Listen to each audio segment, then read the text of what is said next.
Hey guys, welcome back to Rocket Gun, my fellow space tubers. Okay, we are here back again to witness another launch. I would say another important launch for this month, which is this Proton rocket launch from Russia carrying the much awaited launch of the Nauka module. And if people are following what is Nauka and I mean the Nauka module and the development of it, they know what I am trying to say because this Nauka module was scheduled to be launched on 2007 and uh, till date it was not launched due to various reasons. It was just getting delayed after delay after delay, and then finally when the components warranty started expiring after 15 years or so, they had to launch it, and then finally after doing everything, they are here to launch this Proton rocket with the Nauka module on board. We will talk about everything about this rocket, about this module that you need to know, and we will have a quick rundown of everything. And yeah, you should be able to know everything after this stream. Okay, so hi everyone. Yep, I am so excited. Hi, and Rove Gaming. Hi, Takizawa. Hi, Walrus. Okay. And Ross Weather High Campaign. Yup. Okay, so let me just have this up from me for me real quick. Just a sec. Here you go. Then we'll start by this. Okay. So, um, now since this the rocket, the rocket which is being launched is the Proton rocket. Let's just talk about that for a bit. Okay. So this Proton rocket, if you have seen the big booms of the rocket industry, this rocket is very much famous in that list, right? And if you have seen that video in which one of this rocket goes, haywire, deviates from its trajectory, and then comes back down on the earth and then explodes. This is the one. But um, that was the one case which resulted in failure. But again, after that, I don't think so there was any other. So yeah, it's kind of a reliable rocket. And now let's have a look at it. So this Proton rocket which you are right now seeing has the oops yeah, this is the more cut, what do you say, expanded view of this rocket, thanks to russianspaceweb.com for providing this infographic. So here you can see that this rocket is basically three-stage rocket: first stage, second stage, and the third stage.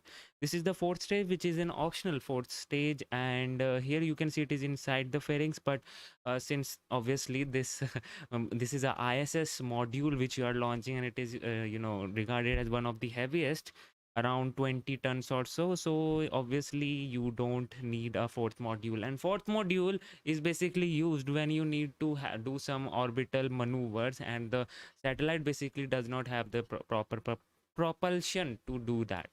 uh, Nauka, as we all know, we will discuss about this Nauka module, but this has the inbuilt propulsion, so obviously they didn't need the fourth stage. So talking about the first stage, this first stage is very unique. I must say that if you have not followed this Proton rockets and its launches, this is a very unique rocket.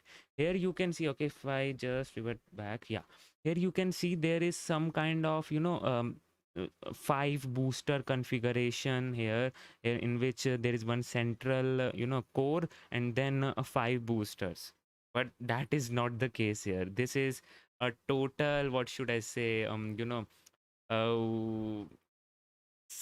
scam to our eyes. This is not what it looks like basically.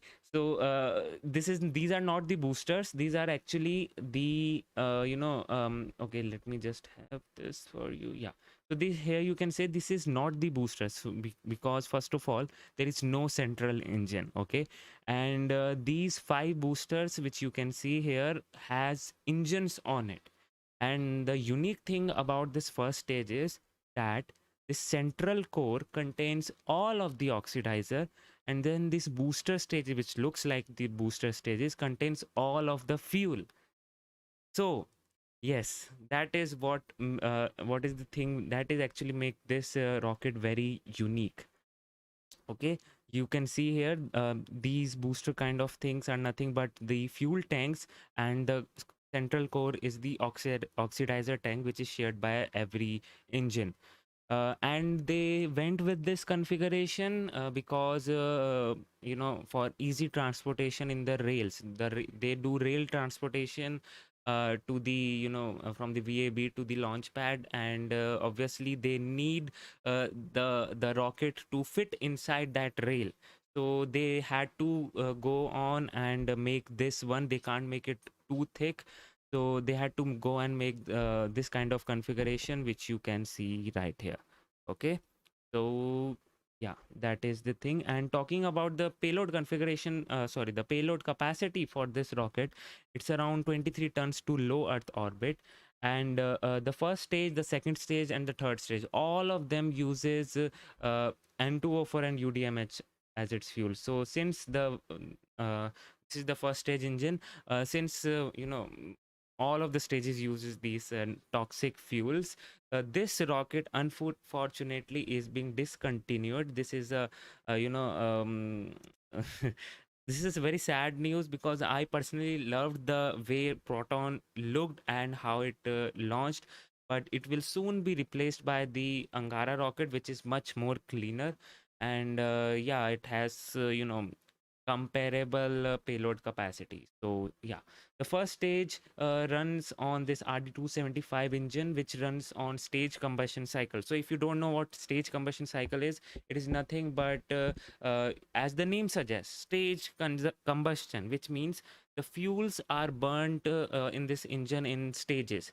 One, that depends on how many stages does this rocket have, but a typical stage combustion cycle looks like there is a one pre-burner and one combustion chamber.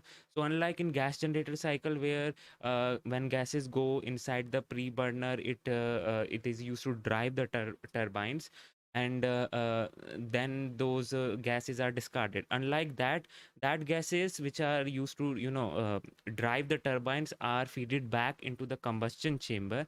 And the combustion chamber basically receives what should I say, staged combusted fuel, because the all of the fuel first of all gets into the pre-burner rather than the combustion chamber. So all of the fuel gets into the pre-burner, and then finally it comes to the combustion chamber. So some part of it burns in pre-burner, and then some part of it burns in combustion chamber. So this type of cycle is known as stage combustion cycle. And all the engines on this rocket, whether it be from the first stage, second stage, or the third stage, all of them uses this stage combustion cycle, and N2O for UDMH, the hypergolic toxic fuels. Okay, so now we have known enough about the rocket. Now let's have a look at the Nauka module itself, right? Here you go. This was like the most awaited, launch, which Nauka module fans must be waiting for since 2007. If it wasn't for Wally Funk, who waited like 60 years to go to space, this would have been, the old, what do you say, the longest the hardware had to wait on Earth since it has to go to space. So that is the thing. But all of that aside, now it is launching, so we can have a look at it about what it is all about. So this basically is can be Nauka stands for science in Russian, if you don't know, and it's a new module for the Russian segment of the ISS. I will also show you how the ISS configuration will look like once it is docked. And overall, this module will greatly expand the functionality and a number of workplaces in the Russian part of the ISS. So this is totally an actual module which is being sent, a science module which will have various scientific instruments, as well as a workplace, as well as it can also increase the Russian astronauts. Right now, the maximum number of Russian astronauts that can go at once on ISS is 2, but after this is launched, it can become 3. So yeah, that is one thing. And this module has its own propulsion tank. So first of all, this thing which you are right now seeing, this spherical structure, this is nothing but the passive docking unit. Okay, which means this will be this will be, what should I say, um, exposed to space. Okay, this is that unit. Here you can see the vernier thrusters, the attitude control mechanism. Here you can see that these are the radiator panels. And I know you can't figure out the proper things from this picture, so let's have the infographics flowing. Okay, so here you go. uh, this is a better one, right? Okay, just a sec. But before that, everything is looking good, right? Yes, I remember Ankit. Is it good? Everything is good. Yeah, everything is good. So if you have any questions, guys, you can certainly ask me, and I'll try to answer them properly. Okay. Love the layout of the first stage on the Proton. Yes, it is very unique indeed. Hot staging fence interstage, that is unique for Russian rockets, we all know. And hot staging is done on this rocket also. So the second stage is fire up first before separating the first stage. So that's how the hot staging works. Can you speak a bit loud? Is it? I don't think so. It's like, okay, I've increased the volume. Okay. Yes, it has the robotic arm and turret. Okay, let's talk about the Nauka module. So here you can see this is the part where known as the active docking unit, which will be docked with the International Space Station. Okay, and it will replace the Pir module, if I'm not wrong. We will get on to that. But this is the part where this module will be docked with the ISS. This part will be exposed to space, and this is a passive docking unit, which means it can act as a docking unit for other Soyuz missions to the space station, like the Progress, the MS missions, and all those things. So this is basically a docking port only. Since it is acquiring one docking port, it is opening another one for it to have. And then this is the airlock, which you can see. Obviously airlocks are very necessary for performing EVAs and everything.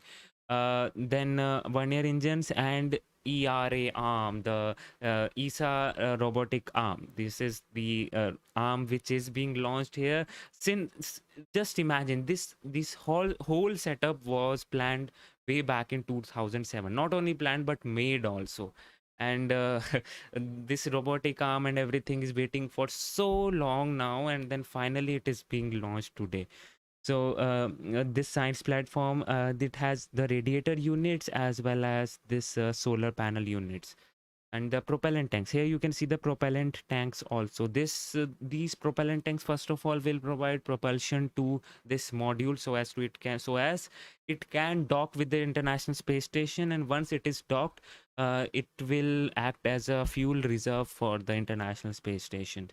So that is one thing. Now moving on to a much better view. Shout out to russianspaceweb.com for providing this infographic as well. This is a much cleaner one. Here we can see much more details. This is an active docking port, which will be docked with the International Space Station. Radiators, the robotic arm here, which obviously has a this robotic arm basically is like a Chinese one. It can it is not fixed actually. It can be moved between compartments if necessary. And this is the science airlock, attitude control thrusters.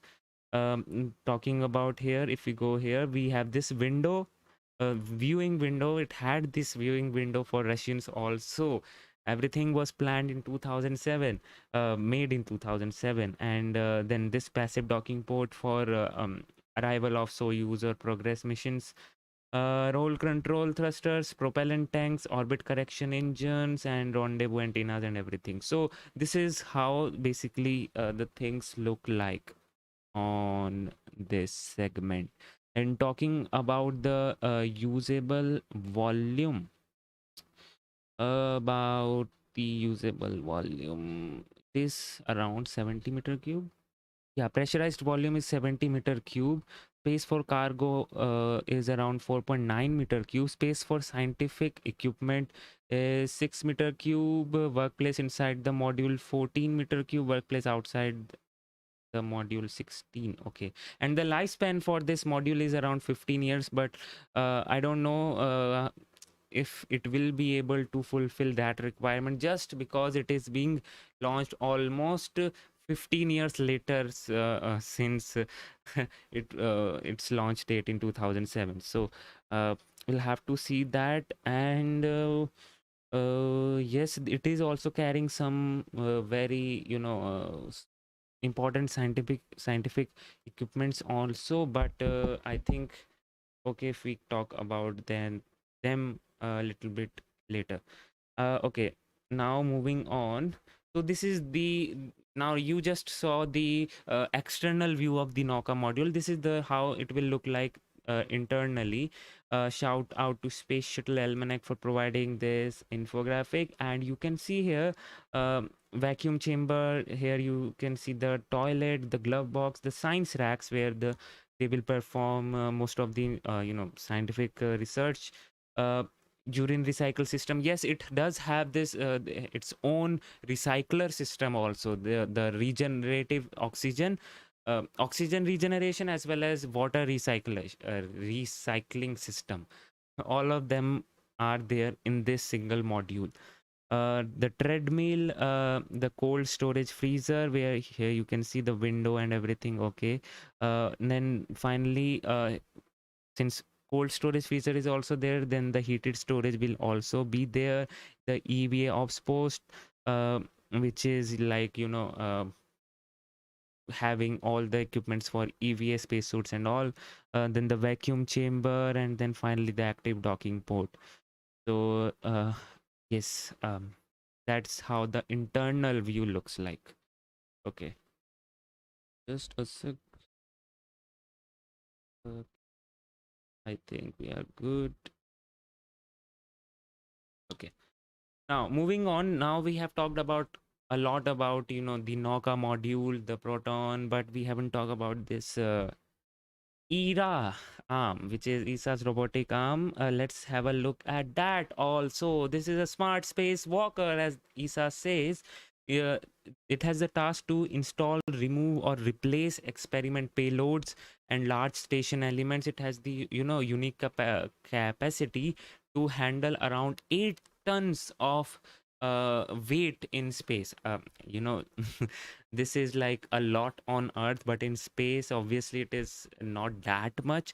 But if you are wondering how since there is no weight in space, then why is there a weight limitation on this arm? I mean, can't it just move a whole kind of ginormous structure around?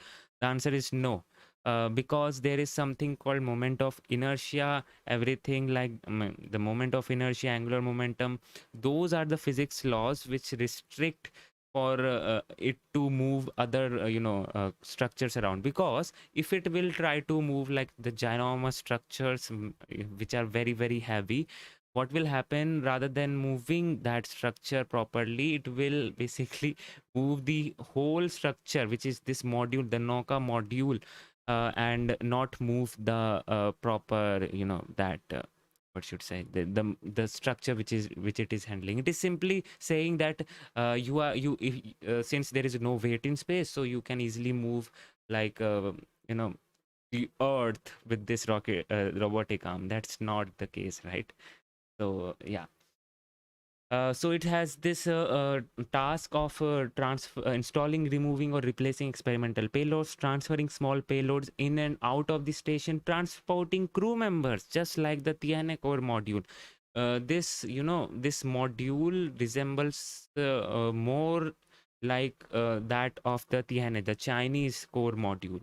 that robotic arm on Chinese space station is also movable, can also transport crew members, and yes, freezing cosmonauts to sorry, not freezing, freeing cosmonauts to do the other work during spacewalks, using its camera to inspect the outside of the space station. So, we currently, after this will be launched, we will be having 3 arms on the International Space Station: the Canada arm, the JAXA's robotic arm, and then this ESA's robotic arm. So ESA means the Russian segment actually didn't had any arm, the robotic arm there on its segment, because it was, you know, placed far away from its reach. So that's why they needed one robotic arm to do all those things which are you know, listed here, and hence you can see this here. End effector is nothing but here, from here, okay, so this is the elbow end effector, and this is also an end effector, because both of them you can see are the end effector, which means both of them can grab the stuff or can, you know, handle the stuff, because as I told you, this is a movable robotic arm, which means it can move between compartments. You can disconnect from you know, one end effector, one is attached to the station, disconnect one, attach it to the another compartment, and then disconnect this which was attached to the station. So like it can move on the station if it has those ports to do so. So yeah, just a sec. Okay, how much will it increase the number of crew members, Ramji ask. uh Okay. It will basically increase it to around 3 members right now.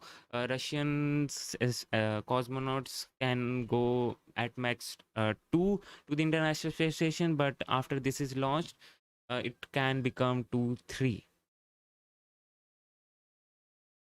How many orbit correction engines are placed in this module? That I have to check. Just a sec. Okay, that I have to check. I don't know about it, but I will surely get back to you. Now, moving on to the next thing, which is how it will look like once it is attached to the station, right? So here you can see this is the International Space Station layout.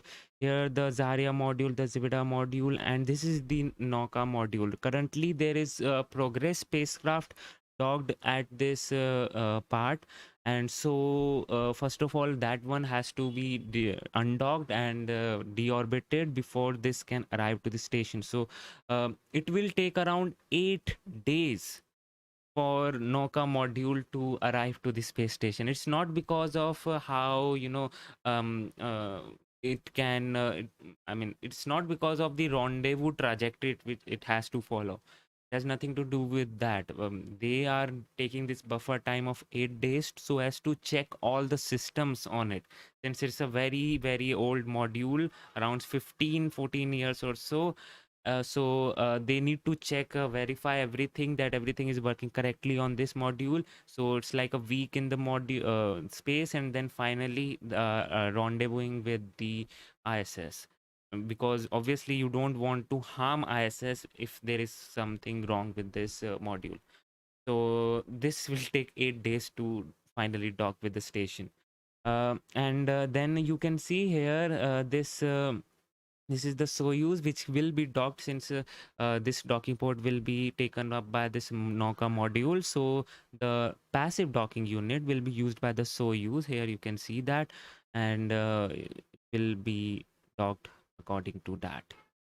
So yeah, this is how the things will look like.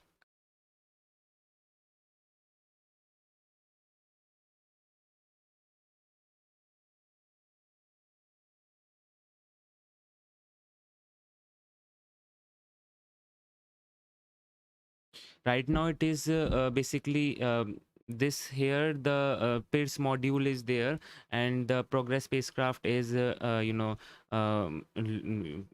docked with it. So before Nauka comes in, it has to undock from the station and then deorbit, and so the Progress spacecraft, which is docked with that module, will take care of the undocking and the deorbit of that Pirs module.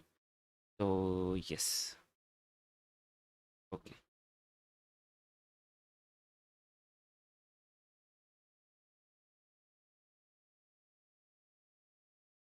Exactly, Candy Ford. This looks like a very complicated. It indeed is. I must say that. The airlock is not for EVA, says all stats. Is it? Okay. Maybe it is like a a place where they can put in the create the vacuum environment if necessary to do the experiments. That I have to basically see. But other than that, I'm not confirmed whether the EVA the airlock is for EVA or not. Although I can't see the handrails on it, so yep, I can see it is not for EVA. That airlock is more for like exposing things to space, doing experiments in vacuum and all those things. It's for science payload. Yeah. Okay, fine. Thanks for updating us. Now let's see if we have the stream, and then I'll switch over to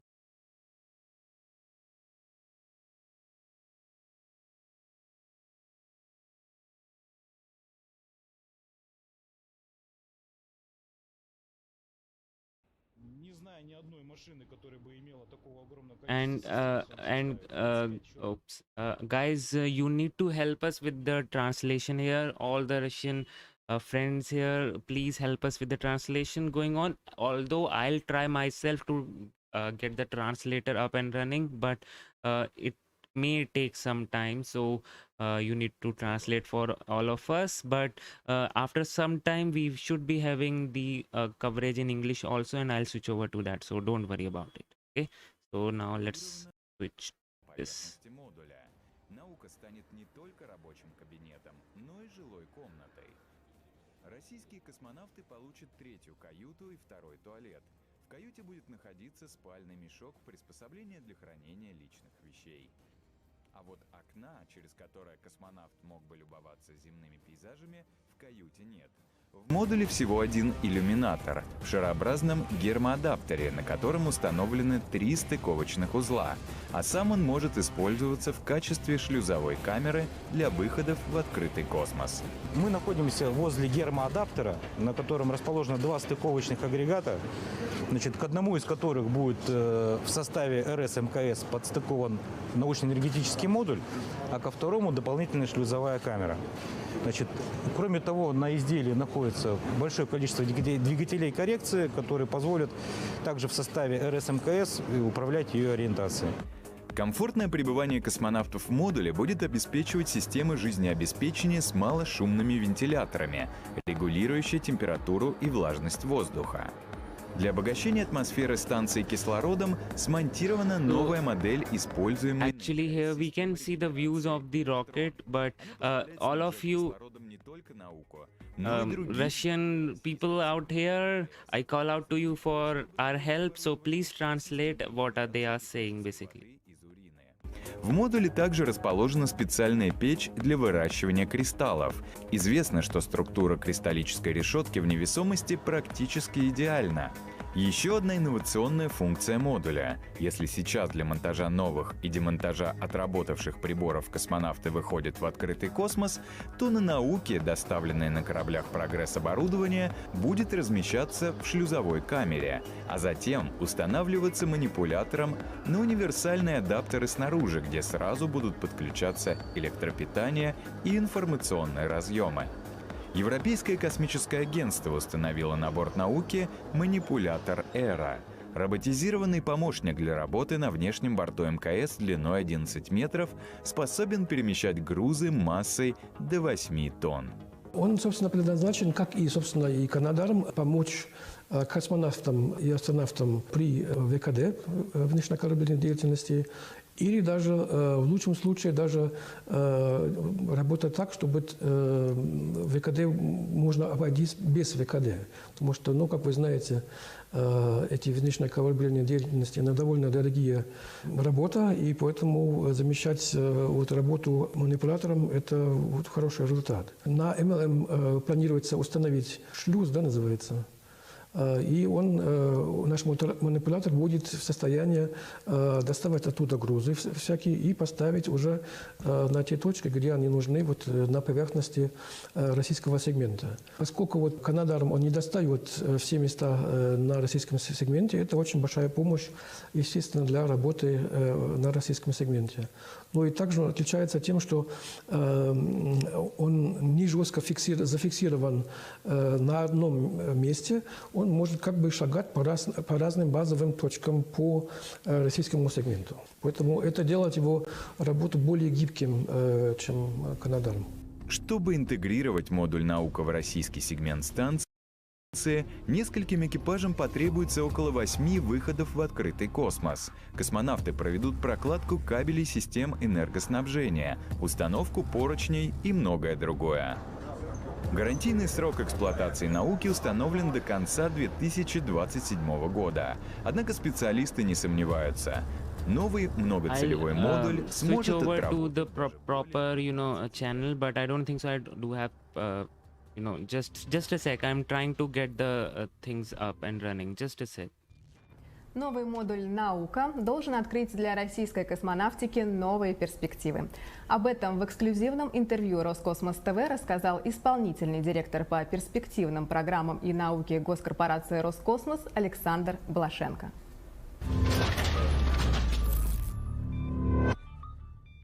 MLM «Наука» — это многофункциональный лабораторный модуль. То есть основная его задача — это усовершенствовать самую целевую функцию Международной космической станции, нашего сегмента, потому что фактически это национальная лаборатория для проведения тех экспериментальных работ и исследований, для которых обязательно нужно нахождение в условиях микрогравитации, в условиях факторов космического пространства, эксперименты, которые нельзя провести на Земле. Этот модуль, он специально изначально был спроектирован так, чтобы там были унифицированы такие вот рабочие места для проведения экспериментов, как внутри модуля, так и снаружи. Потому что сейчас нам, к сожалению, приходится при разработке и постановке каждого эксперимента фактически с нуля проектировать к нему отдельную систему подведения воды, охлаждающих агентов, электричества и так далее. А там это будут такие посадочные места, как можете представить, как шкаф такой, да, в серверной стоит, где есть понятные стандартизированные разъемы. Они доводятся уже, это их конфигурация до всех постановщиков, и те понимают, как им проектировать, собственно, свое научное оборудование. Таким образом, это получается и дешевле, и эффективнее, и быстрее работы на борт у нас будут проходить. Вот у нас, например, 5 модулей в нашем сегменте, которые сейчас находятся, они у нас обеспечивают 12 универсальных рабочих мест внутри. А когда мы выведем MLM, у нас еще 22 внутренних посадочных места появятся. То есть вы видите, кратно повысится эффективность за счет того, что модуль специально под это проектировался. Таким же образом и внешняя поверхность модуля, она специально адаптирована под размещение на нем специальных полезных нагрузок. Там унифицированные поворотные платформы предусмотрены, и манипулятор эра, и посадочные места. К тем 22 местам, которые у нас сейчас на сегменте, на внешней поверхности станции, добавится еще 12. Причем там они так хитро спроектированы, что на каждом месте иногда можно размещать несколько полезных нагрузок. И таким образом количество экспериментов, которые реально можно будет одновременно проводить, оно даже будет больше. Но сейчас у нас сразу при запуске 300 килограмм научного оборудования выводится. Еще 1600 килограмм будет выведено на грузовиках в последующем. То есть сейчас там у нас на борту установлена специальная печь, электровакуумная печь, мощная, которая предназначена для выращивания кристаллов из расплава металлов. Это очень интересная технология. Это один из первых экспериментов, который у нас будет там проводиться, он называется «Вампир», от сокращения от вращающегося магнитного поля. Это когда мы из расплава кадмий, цинк-телур будем выращивать кристалл, который в дальнейшем будет применяться для производства датчиков инфракрасного излучения, особо чистых, которые смогут работать, в отличие от типичных германиевых полупроводников, которые нужно глубоко охлаждать. Вот эти новые датчики, их можно будет использовать при комнатной температуре, их можно будет в том числе в рамках программы «Сфера» уже адаптировать к постановке на борт новых аппаратов дистанционного зондирования Земли. Также там будет установлен так называемый перчаточный бокс. Это такой герметичный бокс с такими внутренними рукавами, куда исследователь вставляет руки для работы с такими особо чистыми материалами, там, и биологическими объектами, и химическими, пыльными, возможно, потому что на станции с пыльными объектами работать нельзя, вот только в герметичных объемах. Также он будет дооснащен довольно большим иллюминатором, 426 миллиметров у него диаметр, причем он хитрый, он из кварцевого стекла, чтобы он пропускал ультрафиолет, его также можно будет использовать для работы с биологическими объектами специальными. Качественно продумана система воздухообмена, там нужно, чтобы был постоянные потоки воздуха, в том числе за панелями, чтобы не скапливалась пыль или какие-то вещества, и они очень тонкими фильтрами уже потом улавливались, и при этом шум был небольшой, потому что сейчас на МКС присутствует такой негативный фактор шума. Система именно в этом плане жизнеобеспечения, она была серьезно модернизирована. И буквально с первого года начнем его эксплуатировать, а первые эксперименты начнут постановку уже в этом году, ну а такая активная фаза их уже будет в начале следующего.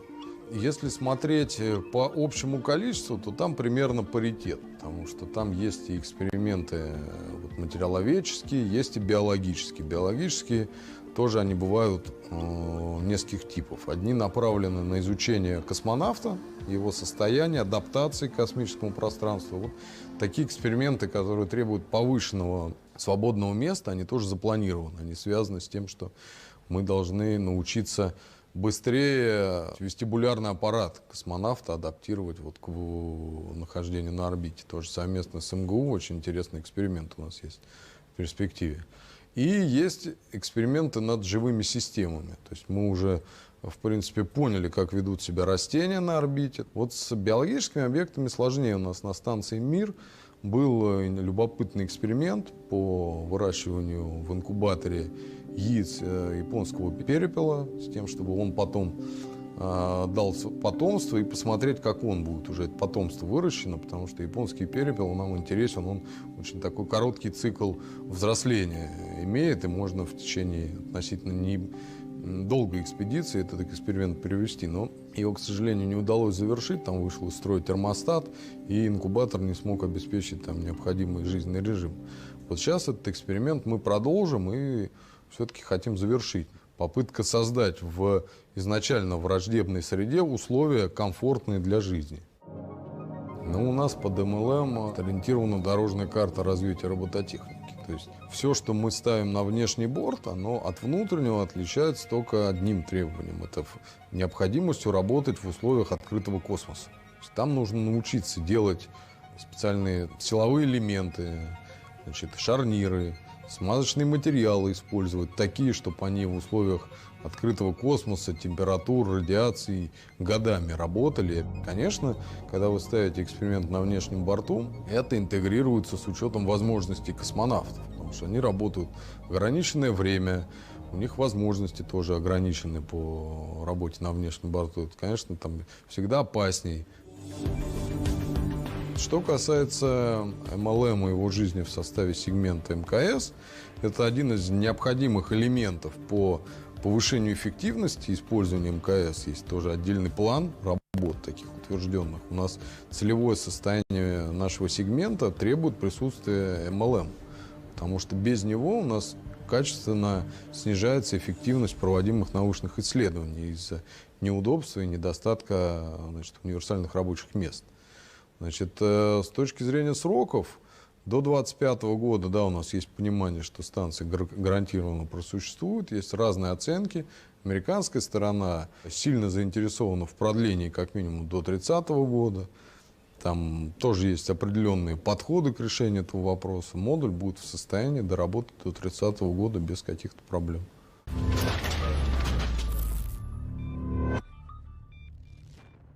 В прямом эфире Роскосмос ТВ, в прямом эфире Байконур. Сегодня ракетоноситель Proton-M стартует с 200-й площадки легендарного космодрома. 2 года назад, в 2019-м, с этой же площадки ракетоноситель Proton-M вывела на орбиту знаменитую теперь уже обсерваторию «Спектр РГ». Через год, тоже в июле, но уже в 2020-м, тяжеловес «Протон» в связке с разгонным блоком «Брис-М» обеспечили успешный вывод на орбиту 2 российских спутников связи «Экспресс-80», «Экспресс-103».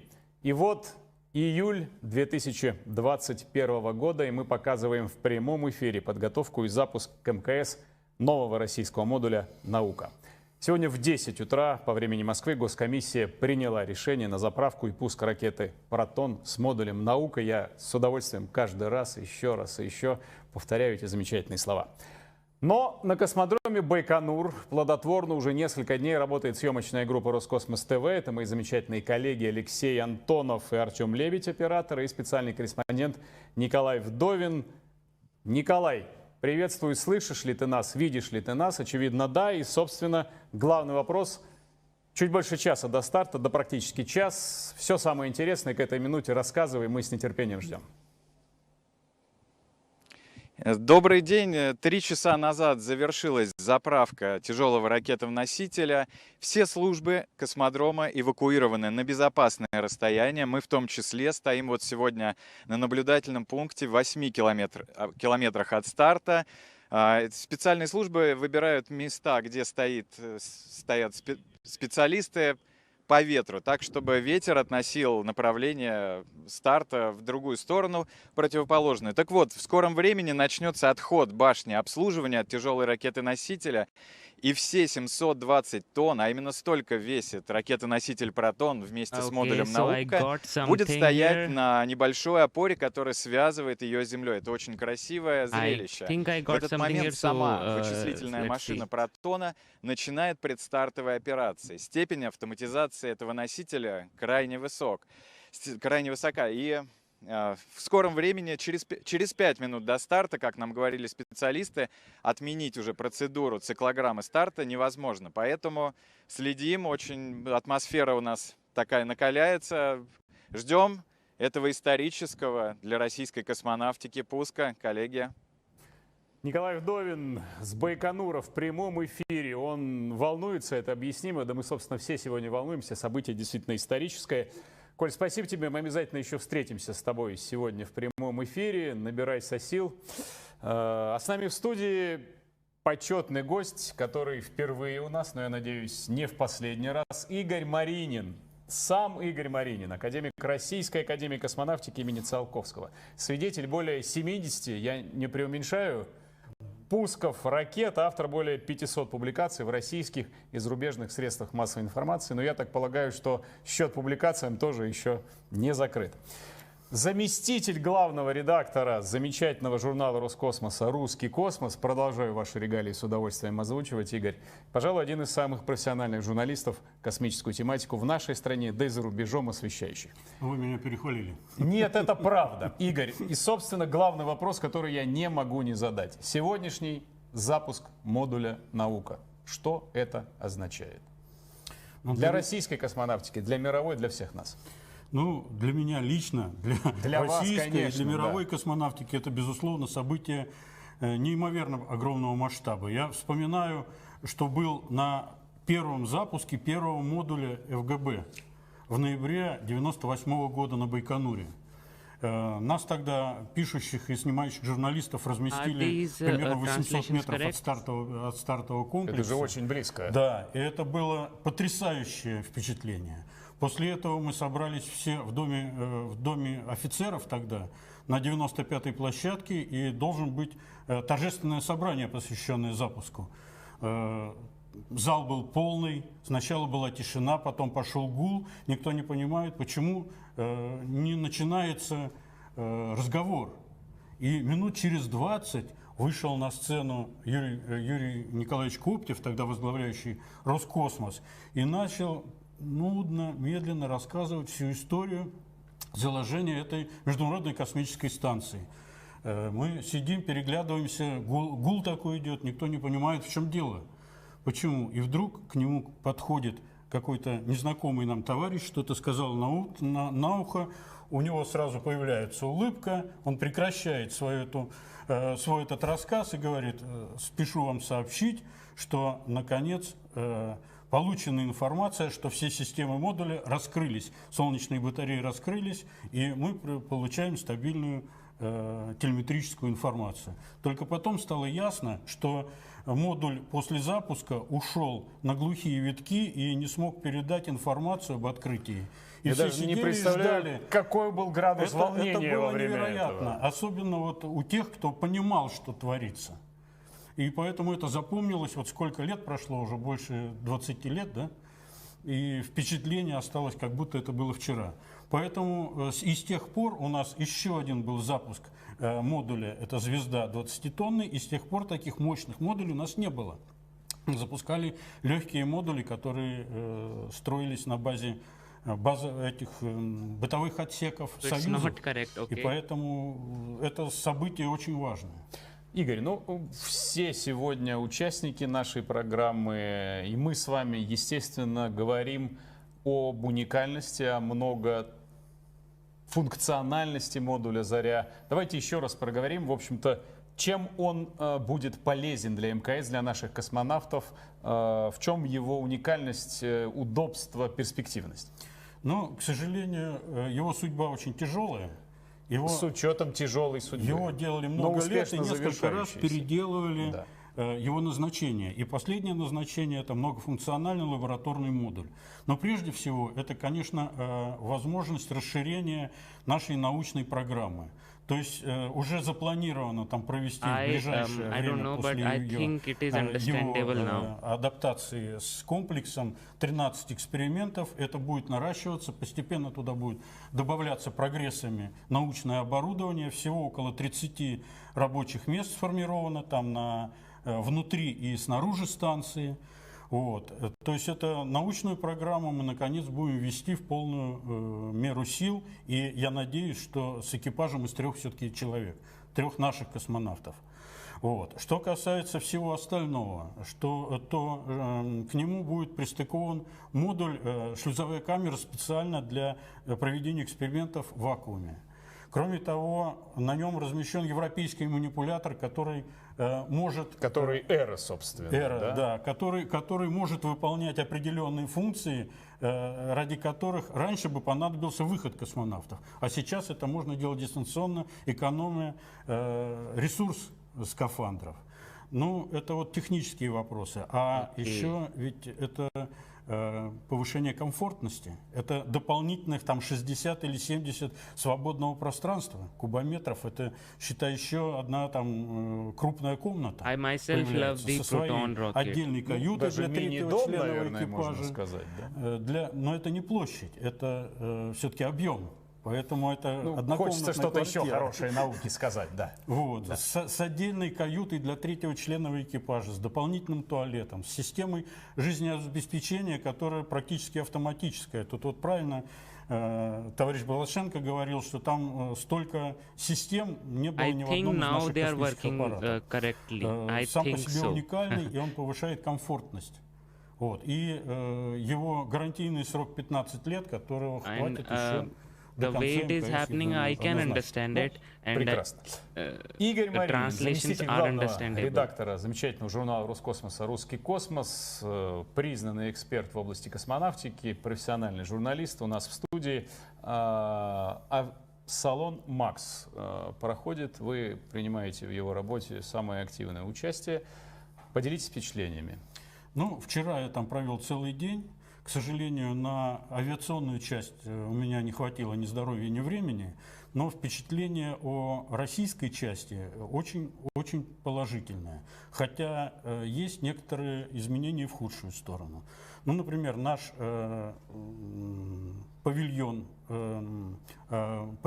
экспозиция Роскосмоса заняла теперь целый павильон площадью около 1000 квадратных метров. Там порядка 23 ведущих предприятий разместили свои экспозиции. Но, к сожалению, там больше было, ну, с моей точки зрения, больше было макетов, чем образцов в натуральную величину настоящих изделий. Мне как-то тянет больше к летным изделиям. Понимаю настоящим. ваши эмоции, но, с другой стороны, пример той же науки показывает, что все-таки путь от макета до действующего агрегата бывает долг, но и бывает и успешен. Вот Так и что- макет науки там тоже был.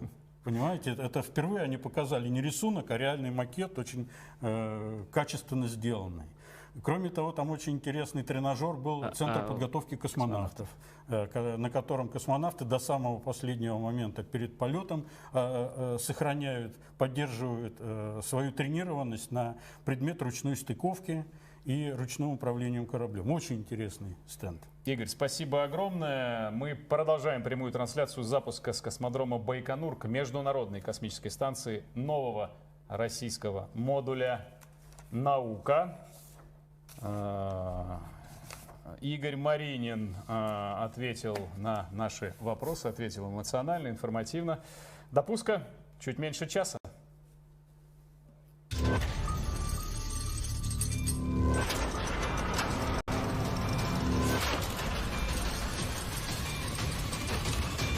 Okay. I'm trying my best to get something, but Ракета okay. УР-500, что значит универсальная ракета, это детище конструкторского бюро легендарного конструктора ракетно-космической техники Владимира Челомея. Первый пуск с космическим аппаратом на новой двухступенчатой ракете состоялся в июле 1965 года. Спутник, который она тогда вывела на орбиту, собственно, и назывался Proton-M, и с легкой руки журналистов именем спутника назвали и ракету. Следующий уже тяжелый трехступенчатый вариант Протона стал на долгие годы рабочей лошадкой нашего космоса. Three stages of this Proton rocket. All of them are powered by UDMH and N2O4 as its fuel, so it's a bit toxic, but it's okay. It does its job, and all of the engines use UDMH and N2O4, and all of them burns on stage combustion cycle. So yes, this is thing here. Is that the engine? Okay. Then the Nauka module, which will replace the Pirs module, and we are getting good views of this rocket on the pad right now. Here you can see the Proton on the pad waiting for its liftoff, but right now we can see people near the launch pad. So we'll have to wait and see how things progress. В августе прошлого года был доставлен на Байконур, где начались его испытания. После завершения всех испытаний 25 июня была выполнена накатка головного обтекателя на модуль «Наука».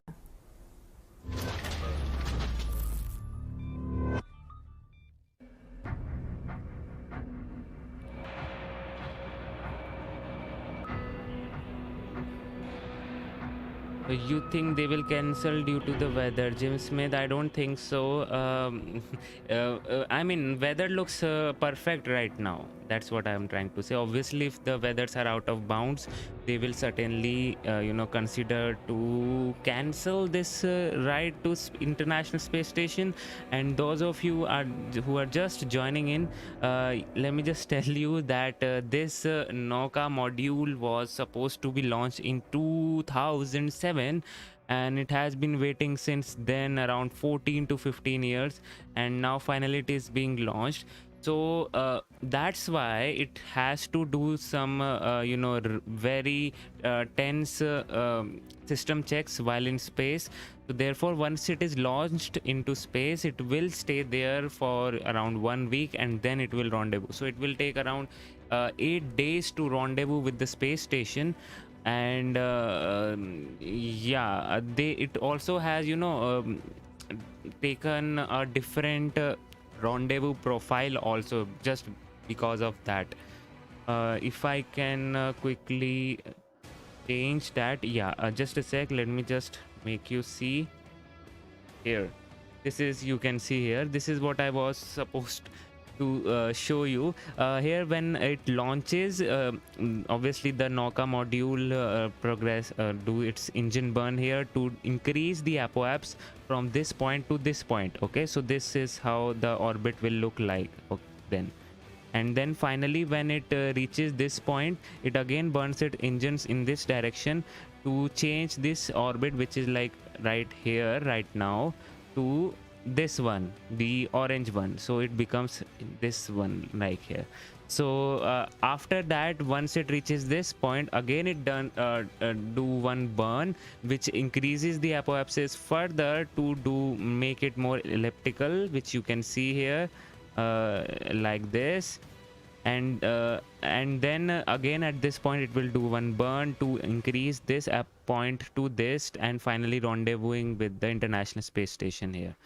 So yeah, that's how it is supposed to be done.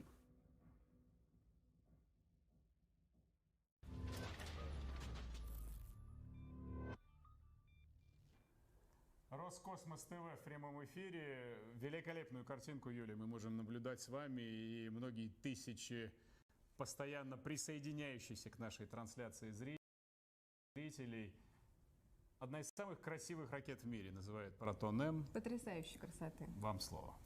За 4 дня до пуска ракета-носитель космического назначения была вывезена на пусковую установку номер 39 площадки номер 200 космодрома Байконур.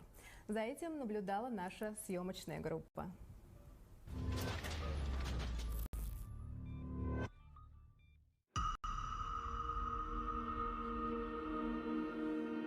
And now you should be seeing the whole process of it being carried to this VAB. I think now they're clearing the pad also. Монтажно-испытательный корпус космического центра Хруничева. Здесь собиралась и готовилась к пуску ракета-носитель Proton-M. Госкомиссия приняла решение о вывозе тяжелого носителя на стартовый комплекс. Боевой расчет, специалисты Роскосмоса, космического центра Южный, Хруничева и РКК «Энергия» начинают операцию транспортировки носителя на старт. Средняя скорость будет движения около 3 км в час.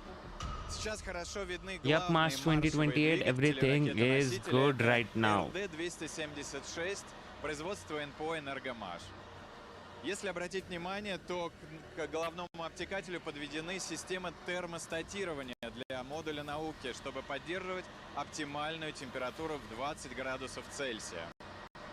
Обычно вывоз протона от мика до старта занимает 3 часа. Сегодня транспортировщик будет его вести 6 часов. Это дополнительные меры безопасности.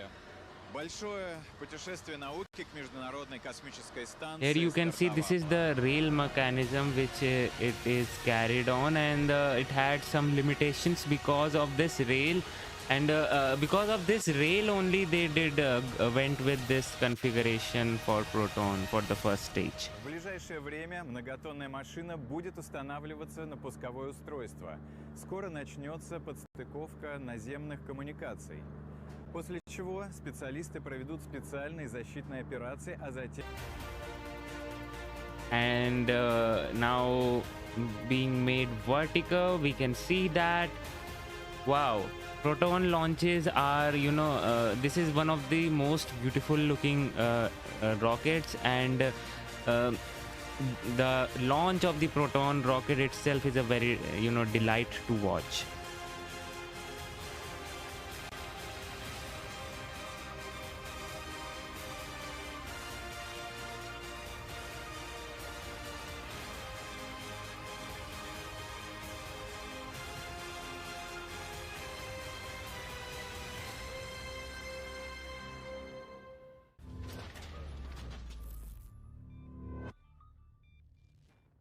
Менее часа, точнее менее 50 минут остается до пуска ракеты-носителя Proton-M с Байконура. У нас в студии почетный гость, замечательный эксперт Юрий Иванович Завора, заместитель генерального конструктора конструкторского бюро «Салют» центра имени Хруничева, входящего, разумеется, в госкорпорацию «Роскосмос». Юрий Иванович, приветствую. Добрый день. Первый вопрос. Буква Протон-М в названии нашей замечательной ракеты-носителя Протон-М что означает? Ну, то есть, скорее всего, модернизированную, но давайте расскажем об этом подробно и профессионально. Ну, вы совершенно правы. Буква М означает модернизация. Вот в чем особенность конструкции протона, в том, что с самого начала она создавалась таким образом, что имеется возможность ее дальнейшее развитие и модернизации. Вот уже я слышал по репортажу, называлось, что начиналась Ор-500, двухступенчатая ракета, которая стала протоном, когда трехступенчатая Протон-К, много прослужила в таком качестве, и параллельно с эксплуатацией ракеты проводилась ее и модернизация. В чем она заключалась? В основном это, естественно, модернизация приборов, системы управления, разработка нового разгонного блока, внедрение новых конструкций, материалов, увеличение объема подголовного обтекателя для того, чтобы увеличить потребительское свойство ракеты. И в 2001 году с запуском спутника Экран-М с помощью разгонного блока Pirs, ну, опять с легкой руки, возможно, и прессы, стал наименоваться Протон-М, заменив таким образом букву К, которая существовала на Протоне-М. Прошу прощения, Юрий Иванович, а буква К что означала? Протон-К в свое время, когда в 1967 году запустили, вот как я сказал, ракету в трехступенчатом варианте, там был спутник серии «Космос». И поэтому, Космос, К, да, по первой букве. поэтому по первой букве как раз спутника, который, ну, все в те годы назывались космосом, да, присвоили очередные какие-то номера, ракета-носитель стала именоваться Протоном К. Она прослужила долгий срок, эта ракета, и я могу сказать, такую определенную статистику мы сделали для себя, что вот этот пуск будет 425-м, серия протонов, вот серия ракет-носителей. 425-я серия ракет-носителей. То есть это действительно, ну, фантастика, скажем так.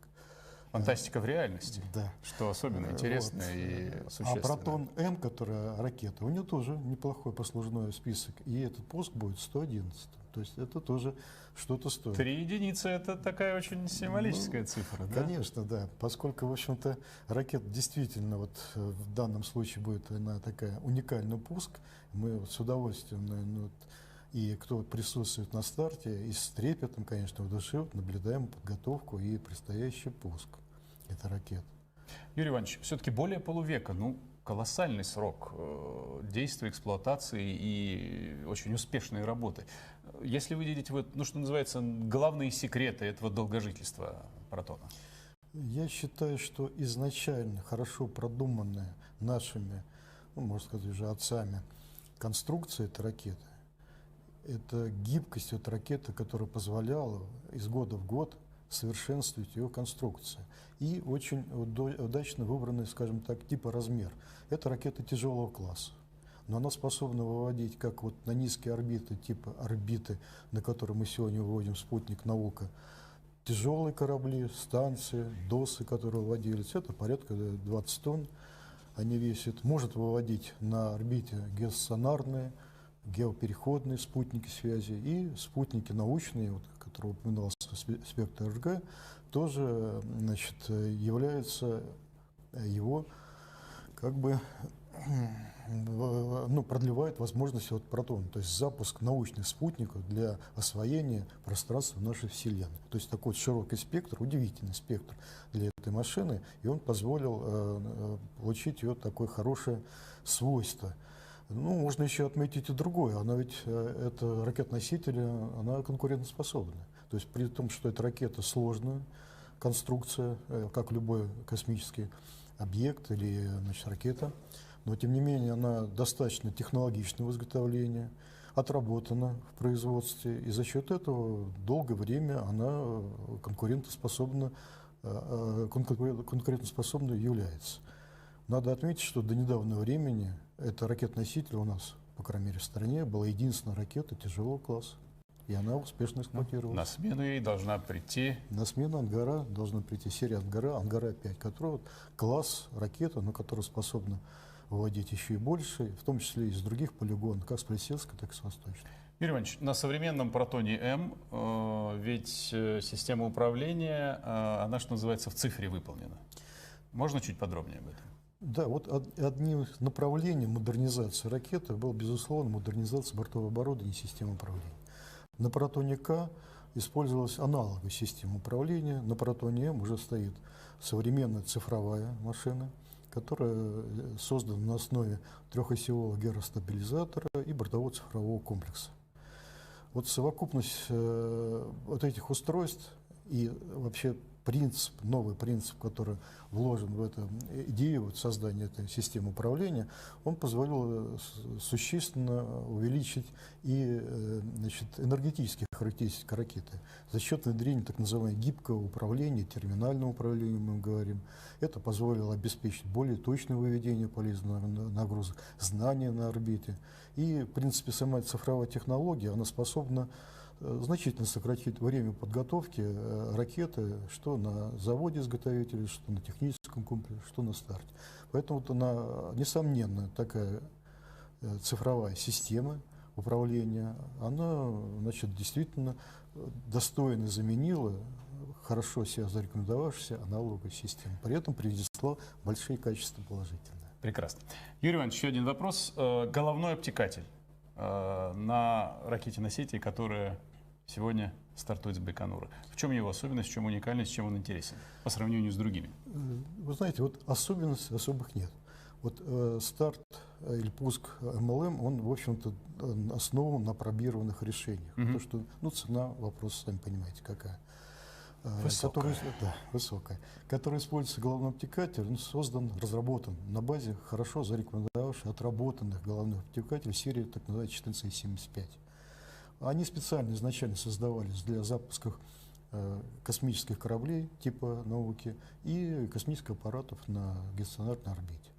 Размер обтекателя по внешнему диаметру 4 метра 35 сантиметров, длина его 15 метров. Вот еще особенности небольшие, потому что вот все-таки объект протяженный, он еще дополнительно снизу защищается промежуточным отсеком, на котором, собственно, стоит наука, а дальше уже на этом промежуточном отсеке устанавливается головной обтекатель. Вот отличие, можно назвать то, что на нем установлены, размещены, скажем так, специальные люки для обслуживания, в том числе для заправки MLM, когда он находится в составе космической головной части, а также люки и радиопрозрачные обтекатели для обеспечения работы бортовых радиотехнических систем. Юрий Иванович, спасибо огромное. Было очень интересно, так детально по полочкам все разложили. Итак, прямая трансляция с космодрома Байконур, откуда совсем скоро, уже буквально 40 минут остается, стартует ракета-носитель Proton-M с российским модулем «Наука». Продолжается. Старт 17 часов 58 минут по времени Москвы. И к нашему прямому эфиру снова присоединяется мой профессиональный коллега, специальный корреспондент Николай Вдовин. Коля, рассказывай, что сейчас происходит, что самое интересное к этой минуте. Тебе слово. Да, еще раз здравствуйте. Все службы космодрома ожидают этого исторического старта. Стоит отметить, что это будет 425-й пуск ракеты-носителя «Протон» и 111-й модификации «Proton-M». Первый пуск модифицированного носителя состоялся 20 лет назад, в 2001 году. Кстати, в отечественной истории именно только ракетой «Протон» выводились все модули долговременных орбитальных станций, начиная от «Салют», «Мир», затем МКС.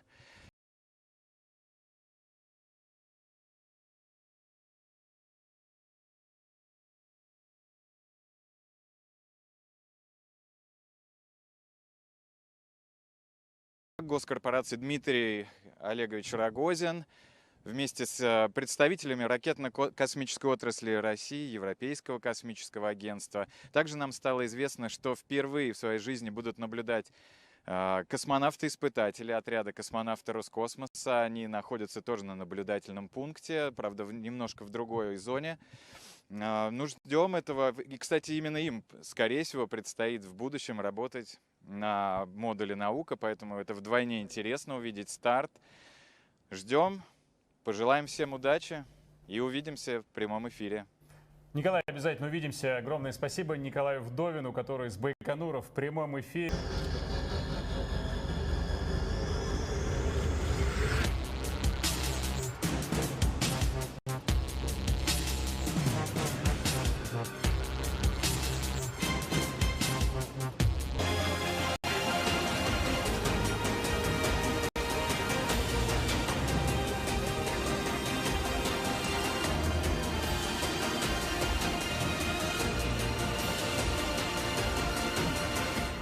Так, дальше каюта.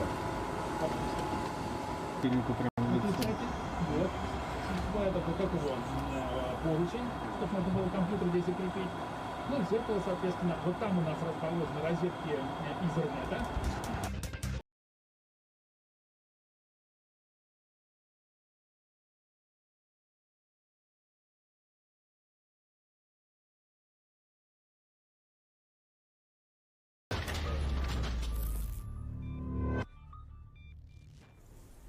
В прямом эфире Байконур, в прямом эфире Роскосмос ТВ. Вот уже скоро, наверное, сумерки будут в казахстанской степи. 19 часов 21 минута на Байконуре, казахстанское время. Вот в кадре Николай Вдовин случайно оказался у нас. Шлем ему, что называется, лучи добра и наилучшие пожелания. Ждем его еще одного прямого включения. Прекрасная ракета Proton-M на старте. 35 минут остается до времени, предназначенного для пуска. Юлия, вам слово. Все с нетерпением ждем запуска.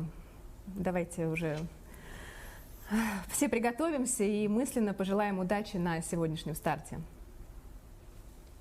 Ну а незадолго до сегодняшнего пуска в ракетно-космической корпорации «Энергия» прошел брифинг для журналистов. Руководитель летно-космического центра «Энергии», герой России, летчик-космонавт Российской Федерации Александр Калери рассказал, как будет интегрироваться в российские сегменты МКС новый модуль и какую роль в этом будет играть его наземный электрический аналог, находящийся в «Энергии».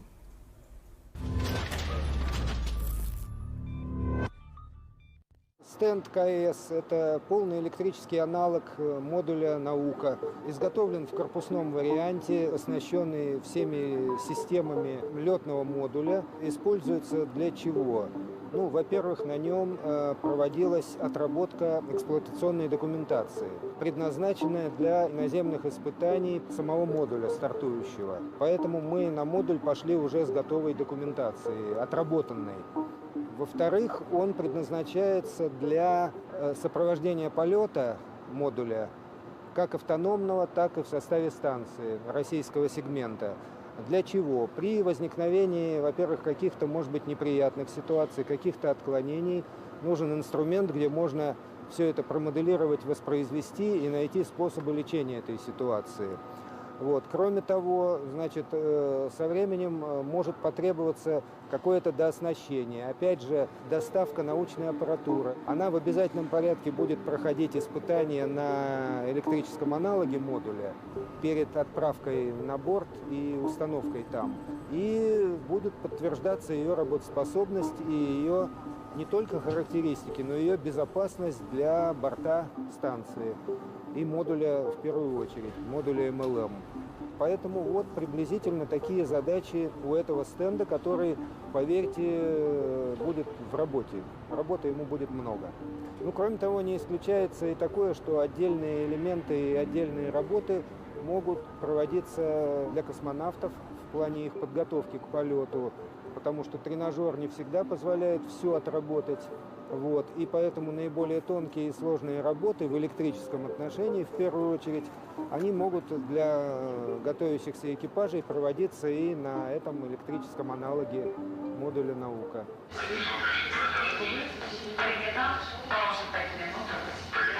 Модуль готовится к покиданию Земли, к доставке на Международную космическую станцию, поэтому это большое событие, радостное.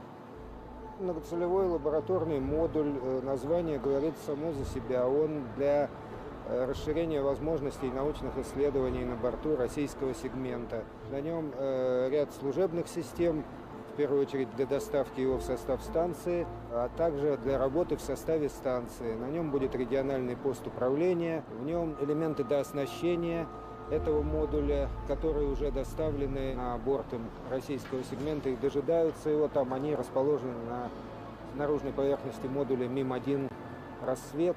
Это панель радиатора, радиационного теплообменника и шлюзовая камера.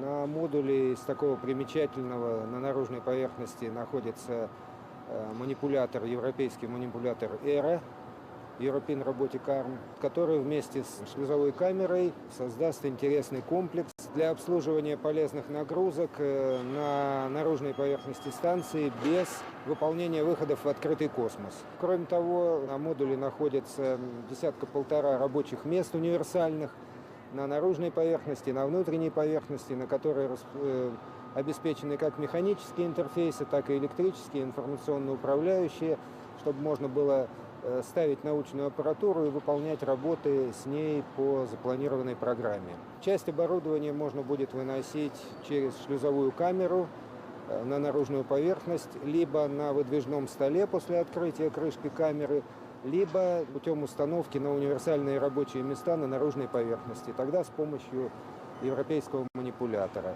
Ну, кроме того, ряд систем, там и системы жизнеобеспечения, внутри модуля расположены там объемы для хранения какого-то оборудования, там до 8 кубометров.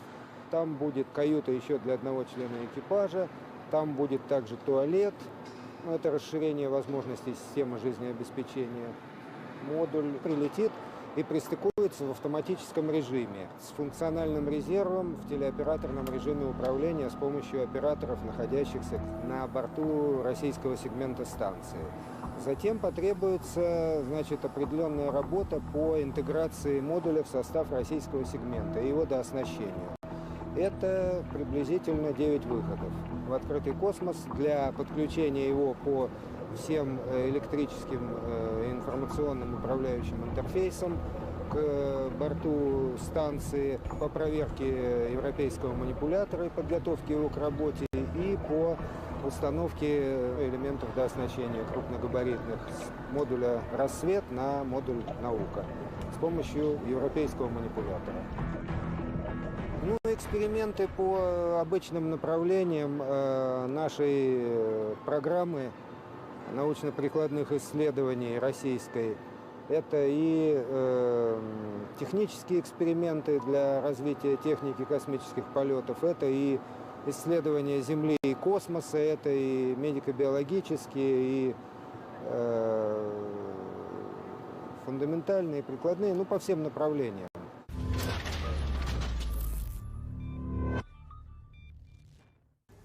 После выведения на околоземную орбиту модуль перейдет на автономные источники питания. Его стыковка с МКС запланирована на 29 июля. О том, по какой схеме полетит модуль, сегодня нам расскажет заместитель руководителя научно-технического центра, начальник отдела баллистики ракетно-космической корпорации «Энергия», разработчик схем сближения и стыковки с Международной космической станцией Рафаил Муртазин. Приветствую вас. Рафаил Фарвазович, вот модуль «Наука» будет лететь в международный... Let me just switch over. Just a sec.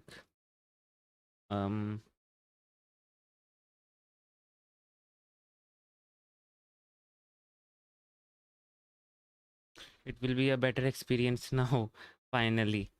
Oh, we had a good views of the rocket, but yeah, here you go. Finally.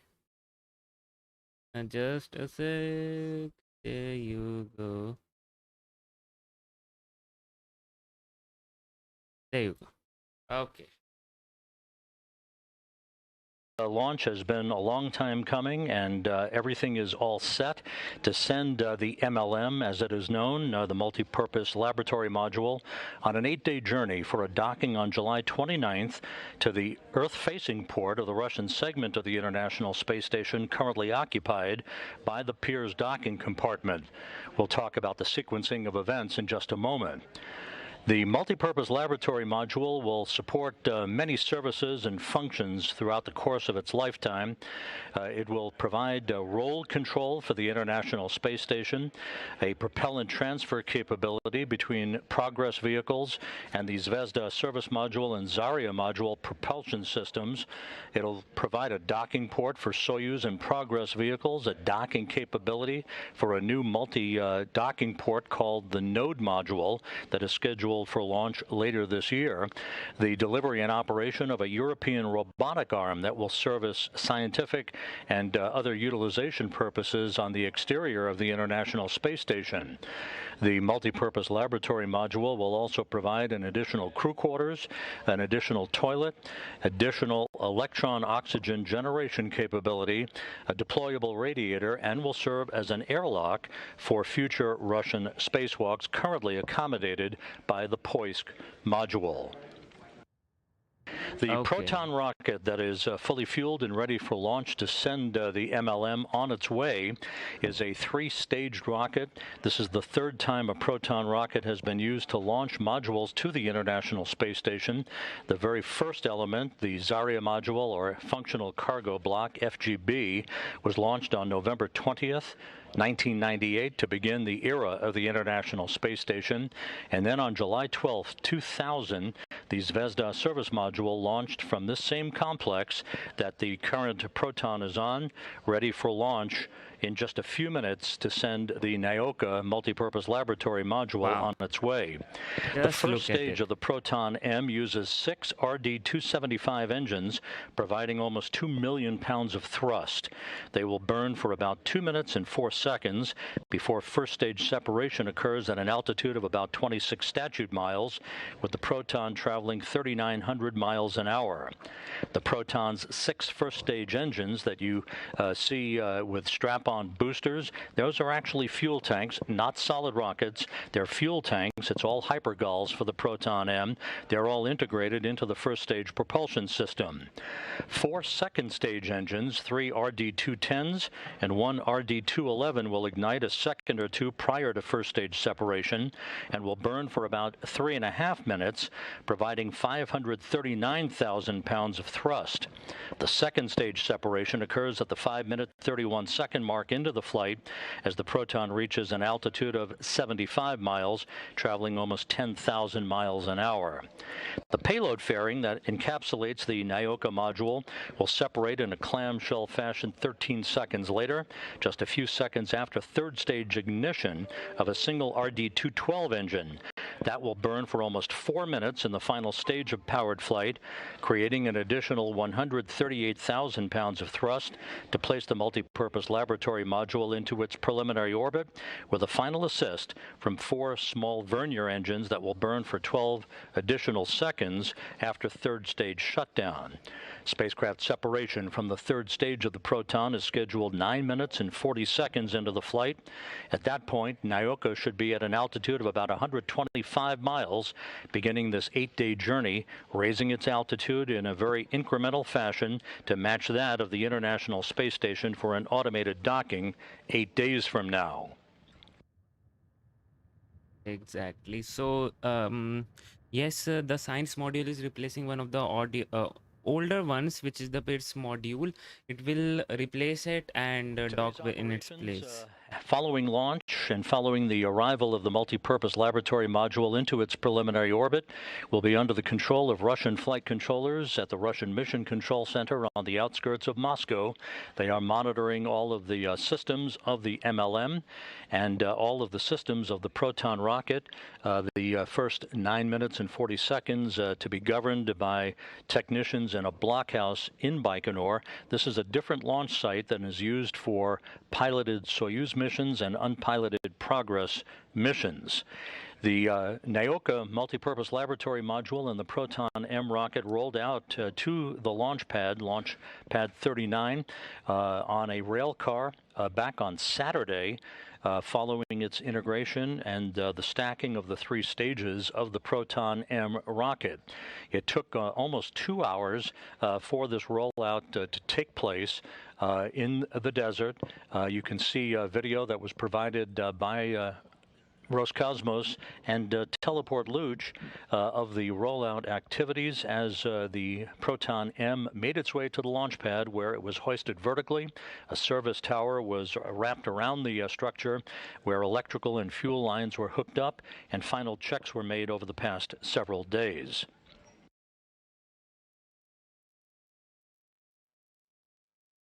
Exactly. Okay, so we are T-minus 22 minutes until the launch. About 3 hours ago, the 4 astronauts aboard the Crew Dragon Endeavour completed the first phase of today's galactic twin bill with a relocation from one port on the Harmony module, the forward port of Harmony, to the zenith port of Harmony, as you can see in this replay, as the Crew Dragon Endeavour moved in for a smooth and uneventful link-up to the international docking adapter on the space-facing port of the Harmony module at 6:35 a.m. Central Time. Hooks were closed a few minutes later, and the 4 astronauts on board the Endeavour, Shane Kimbrough, Megan MacArthur, Aki Hoshide, the ISS commander, and Thomas Pesquet of the European Space Agency, opened hatches a couple of hours later and moved back inside the International Space Station. That port relocation earlier this morning now frees up the forward port of the Harmony module for the arrival of the Boeing Starliner spacecraft that is scheduled to make a test flight with a launch from the Cape Canaveral Air Force Station on July 30th and an automated docking to that forward port of Harmony 24 hours later on July 31st.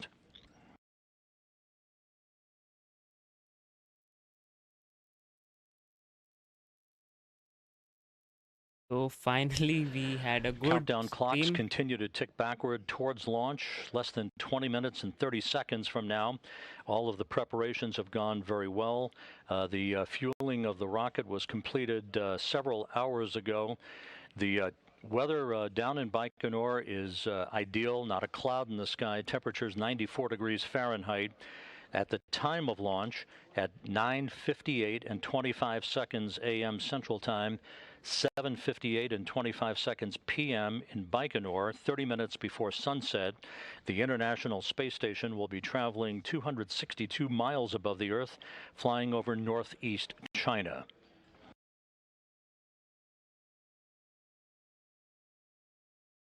Cool. Once Nauka begins its 8-day journey to the International Space Station, a series of other key events will be forthcoming. On Friday, the unpiloted ISS Progress 77 cargo craft, which is currently docked to the Pirs docking compartment on the Earth-facing port of the Russian segment of the International Space Station, will undock and extract the Pirs docking compartment, completing 20 years of service for Pirs to the International Space Station, where it served as both a docking port and an airlock for Russian spacewalks. The engines on the Progress will fire later that day for about 18 minutes or so in a deorbit maneuver that will send the Progress and the Pirs into a fiery reentry into the Earth's atmosphere, where the 2 spacecraft will burn up over the Pacific Ocean. The Pirs launched back in September of 2001, has been a venerable workhorse for the Russian side of the International Space Station, again serving as a docking port and an airlock for spacewalk activity. Once that undocking takes place, within a few hours after that, the Canadarm2 robotic arm will be positioned to do a very detailed survey with video cameras of the vacated docking port where Pirs has called home for the past 2 decades. That video will be analyzed by Russian flight controllers, and if they see anything untoward, such as debris or something of that nature, consideration could be given as early as this weekend, with the approval of the International Space Station program, for the 2 cosmonauts on board the station, Oleg Novitsky and Pyotr Dubrov, to conduct a contingency spacewalk next Tuesday, July 27th, to clean that docking port while the Multipurpose Laboratory Module is still en route to the International Space Station. The odds of that happening are quite low. We expect that docking port to be clean, but we will be conducting a detailed survey using the Canadarm2 cameras to ensure that the MLM has a clean docking port for which to execute an automated docking on July 29th. This is cool. I didn't know that, but yeah, the debris cleaning is necessary for. Just 17 minutes away from the launch of the Nauka module. Again, it will take about 9 minutes and 40 seconds for the vehicle to separate, spacecraft to separate from the upper stage or the third stage of the Proton rocket. That will be followed just a few seconds later by the command to unfurl the Nauka's solar arrays and navigational antennas, and it will be on its way for a long phasing, an 8-day rendezvous deliberately designed to allow for the undocking of the Pirs docking compartment, this docking port inspection, and other systems checks of Nauka while it is en route to the International Space Station. Its docking schedule for July 29th. Exactly. Now it is getting interesting. T-minus 16 minutes until the launch. Everything is looking go right now. And yes, talking about the debris cleaning, it is actually very necessary to do that because, Pirs module was launched back in 2001. And since then, it has been, docked to the space station. So at the docking port, where it has been docked, there may be some debris accumulation, although as he said the chances are really low, but again that could happen, so that's why they need to clean it first.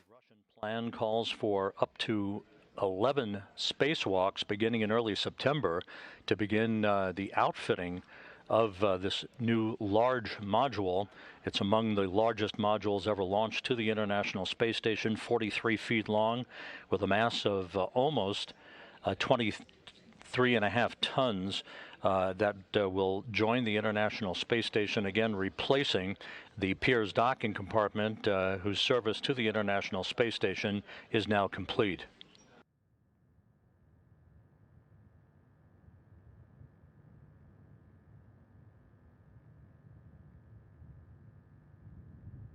T-minus 15 minutes, guys. Everything is looking good. If you like what you are seeing, just hit that like button and let us know that you are ready to view this launch.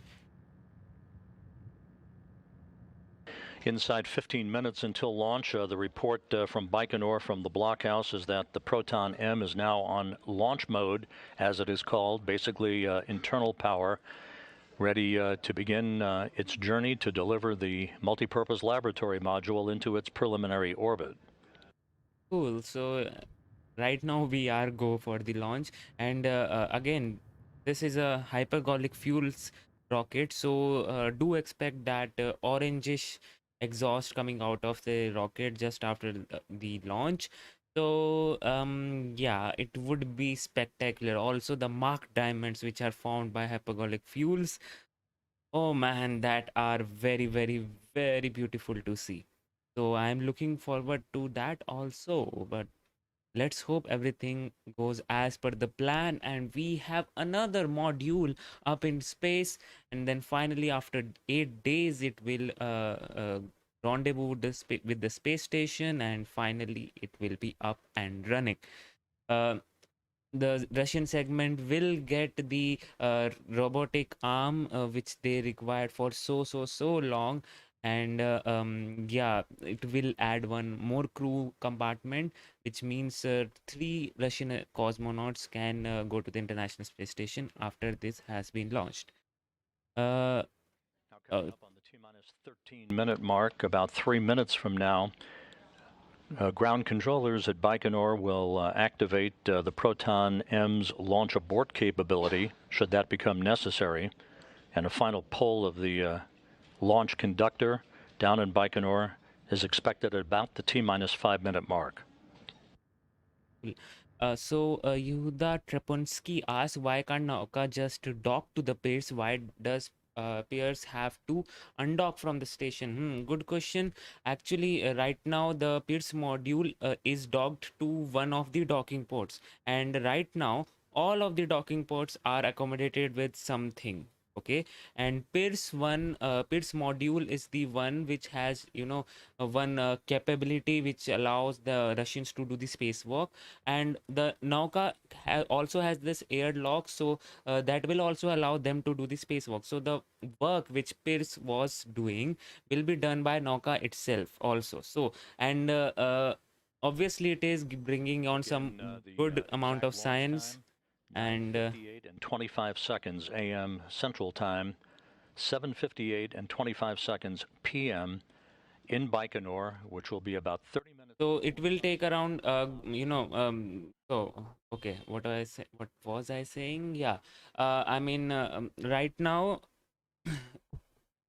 the Nauka module also has EVA airlock, right? And the Pirs also was doing the same thing. So with the Nauka module, not only it has air lock, but has a ton of other equipments, the science laboratory and everything.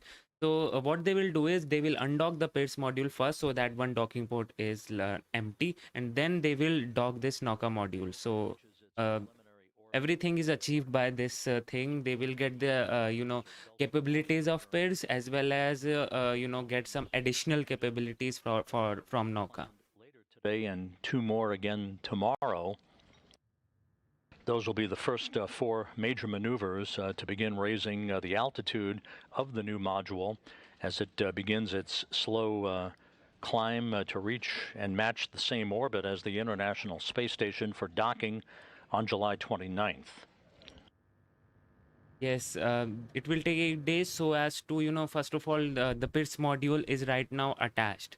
Means it is docked with the station. So first of all, they need to undock it, and finally undocking it, and then deorbiting that Pirs module. Then the cosmonauts have to check whether the all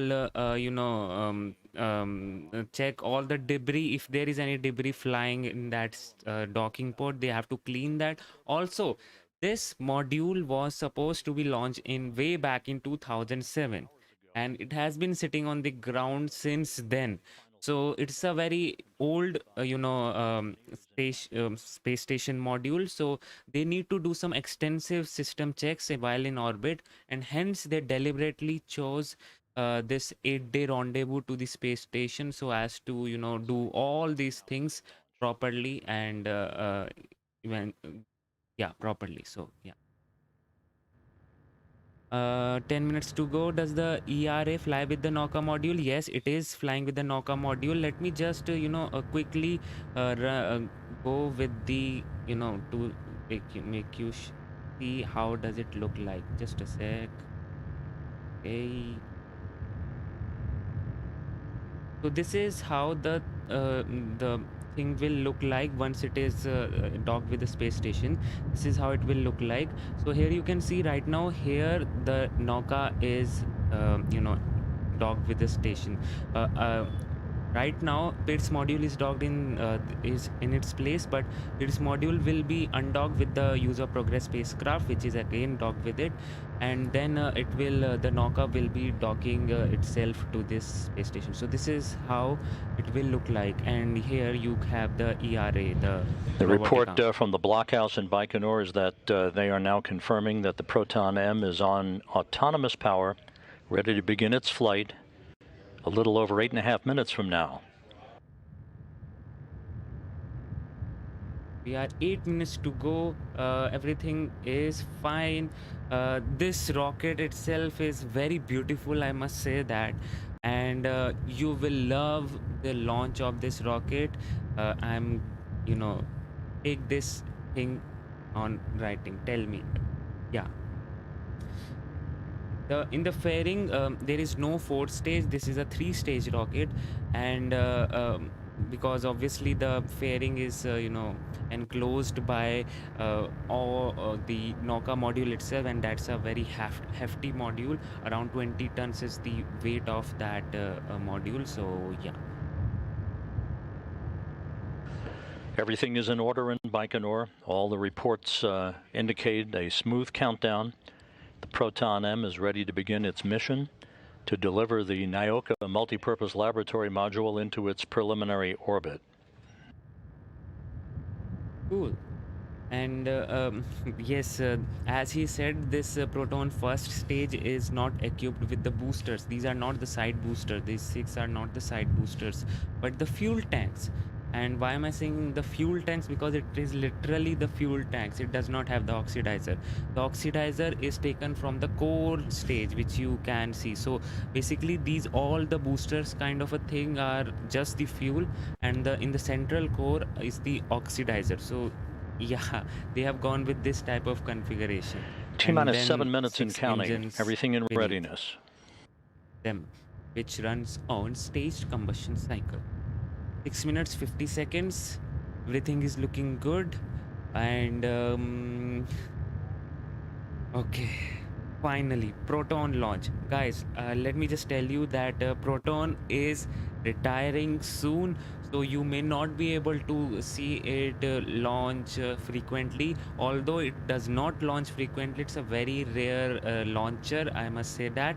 And so just enjoy this launch, because you never know when is the next launch for Proton is scheduled. Once again, at the time of launch, the International Space Station and its 7-person crew will be flying 262 statute miles above the Earth over northeast China. The Proton will arc out to the northeast from its launch pad at the Baikonur Cosmodrome in pursuit for an 8-day journey to reach the international outpost.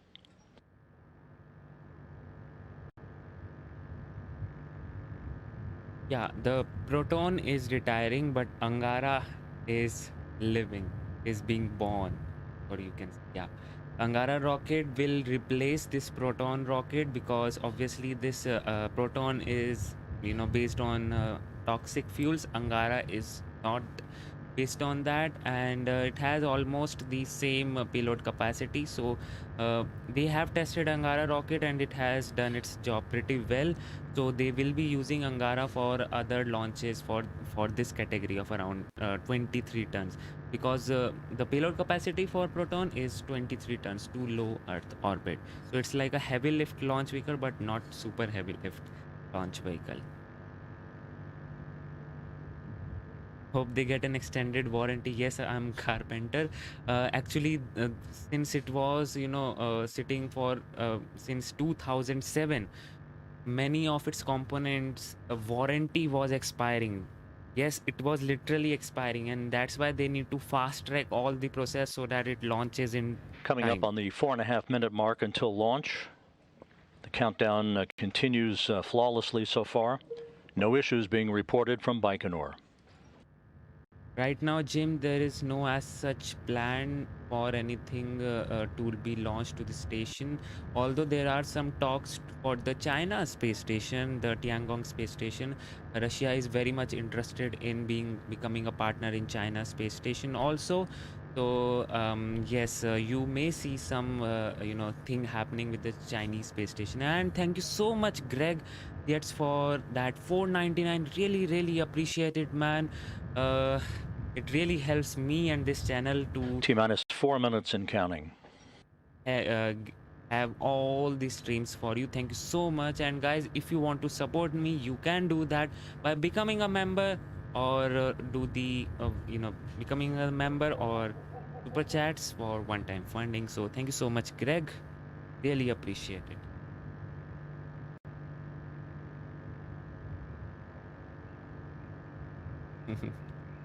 So T-minus 3 minutes and 30 seconds until the launch. Oh, okay. Nauka, finally, after 15 years of waiting, 14 years of waiting. 3.5 minutes until launch. Again, this is the first time a Proton rocket will have launched a module to the International Space Station since the launch of the Zvezda service module 21 years ago. Exactly. So finally, we will be seeing the Proton rocket. And T-minus 3 minutes and counting. 3 minutes and counting. Okay. It is happening. Proton, one of my favorite rockets. It is happening. I hope everything will go as per the plan and we will see a beautiful launch going up in the sky. T-minus 2 minutes and 30 seconds.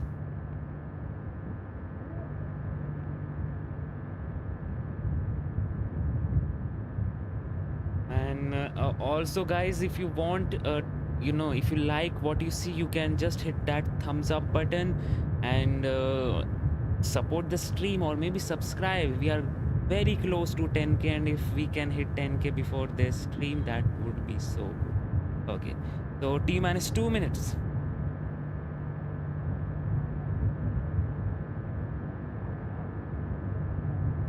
T minus 2 minutes and counting. Flight recorders now activated. Okay. Proton to the space. Yep, he said one will be streamed. I stream every other launch that happens in the space industry and space events also. So and I do have some space related videos too, so everything is here in one package on this channel. T minus 1 minute and 20 seconds. It is happening. 6 engines will come to life at around T minus 1 minute from now. Then we will see this thing fly up to the sky with 2 million pounds of thrust powering it to the space. And we are now T minus 1 minute and counting. Okay, T minus 1 minute.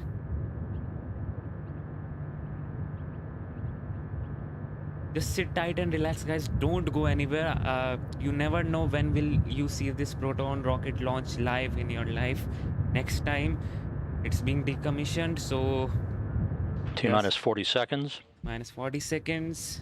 Okay.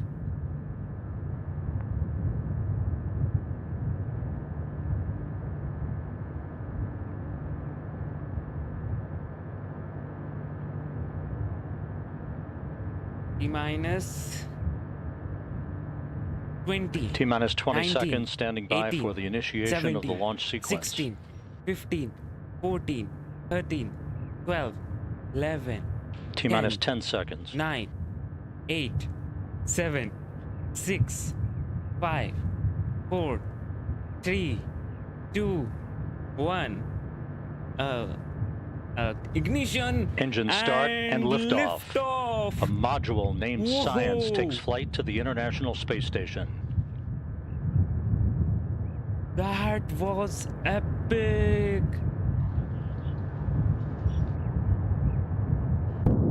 Good stage 1 ignition. Everything is good, guys. See those mark diamonds. Wow. Programmer in. Wow. Nominal pressure reported in the 6 first stage engines. 40 seconds into the flight. Good stabilization on the vehicle. I told you this is the most beautiful rocket to be launched.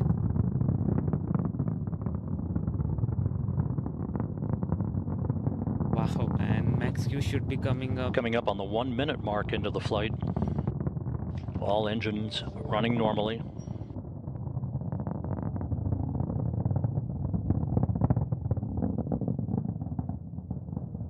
Now going through the period of maximum dynamic pressure on the Proton-M. And that is totally nominal, which you are right now Good vehicle seeing. performance reported from the blockhouse in Baikonur.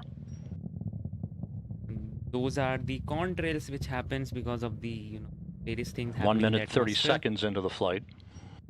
Everything is looking good.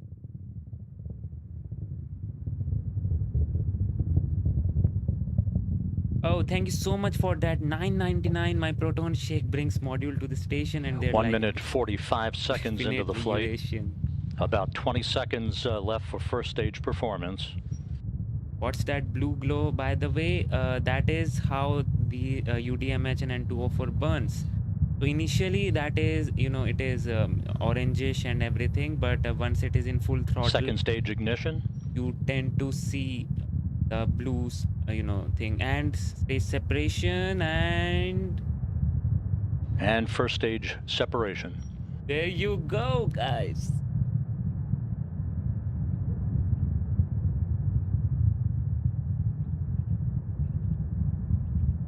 Two minutes, 25 seconds into the flight. Good stabilization on the vehicle. I really hope 4 second stage engines up and running. I had They'll burn those for about 3.5 minutes. what do you say, animations in place right now.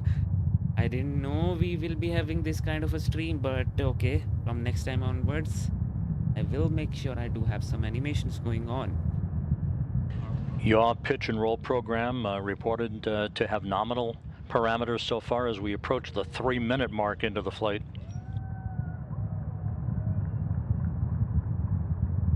The Proton tracking right down the line.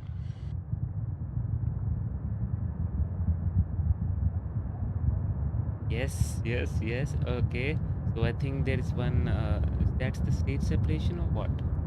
Something fell, or maybe the fairings.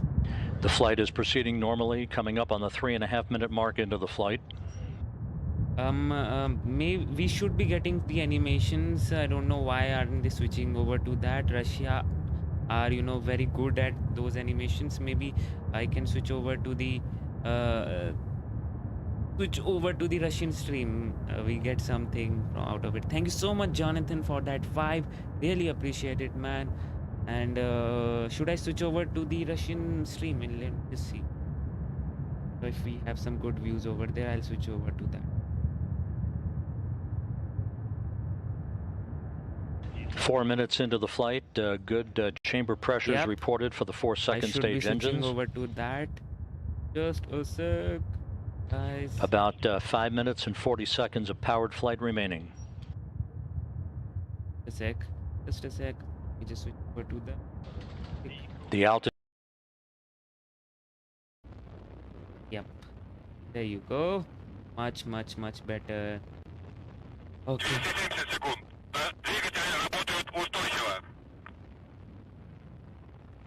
So right now the third stage is, the second stage is burning. This is much, much, much better. Okay. T plus 4 minutes, 46 seconds, everything is looking good. The speed is 13,600 kilometers an hour. The altitude is already 118 kilometers, which means it is above the Karman line already. Right now we are waiting for the separation to happen, and the speed is increasing rapidly, around 15,000 kilometers an hour. To achieve the orbit, it should be going at around 21,000. Everything is looking nominal right now.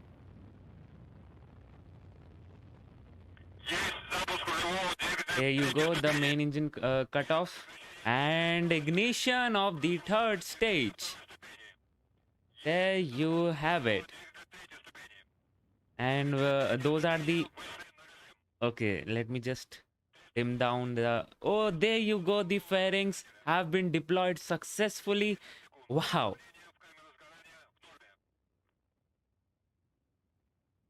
This is much, much, much better. And we can see the third stage basically has 1 engine and 4 one-year engines on it. And the Nauka module is being propelled to the orbit right now, 151 kilometers. Looking nominal. 17,800 kilometers an hour. Right now, the acceleration is not that much, but it is manageable. We can see this increase in speed is not that much. So, yeah. Let me tell you right now, everything with whatever module you just saw, means the stage which you just saw, ran on UDMH and N204. So this one also is running on that, which is very, uncommon to see in space industry, because they don't go with the UDMH and N204 fuel for the last stage. That is highly inefficient. So, yeah. So, Bryce, but you have now seen, and I hope you liked it, because I loved it.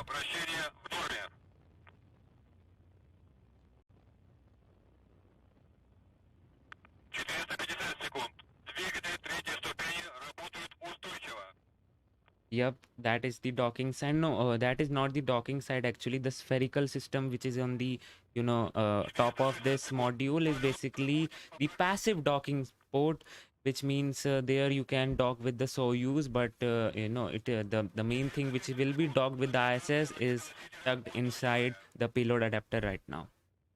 So once it separates, you should be able to see that. Wow. I told you the animations for Russian streams are good enough, but that was NASA's stream, so yeah, it does look awesome.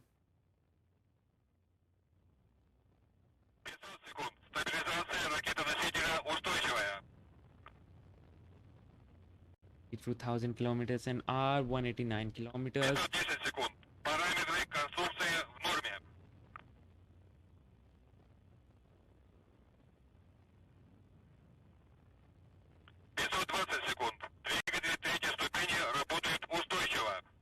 I think they have throttled down. No, they are increasing it now.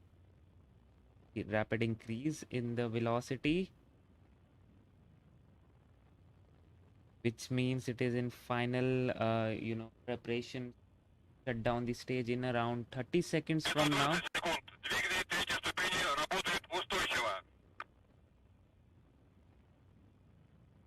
They are having the onboard cameras, Banzai, but maybe they will switch over to that when the Nauka module is separated from this third stage.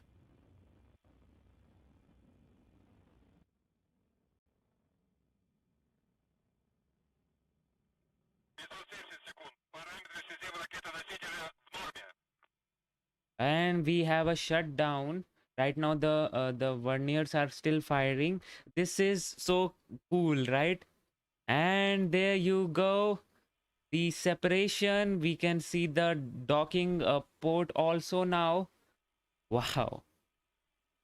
So the center engine shut down, but the vernier engine still fires to fine tune the orbit. And then finally you just saw the separation. So now both the docking ports have been exposed. This is the passive docking port in the front right now, and this will be used for Soyuz docking. And at the back of this ship or this spacecraft is the actual docking port, which will be docked with the International Space Station.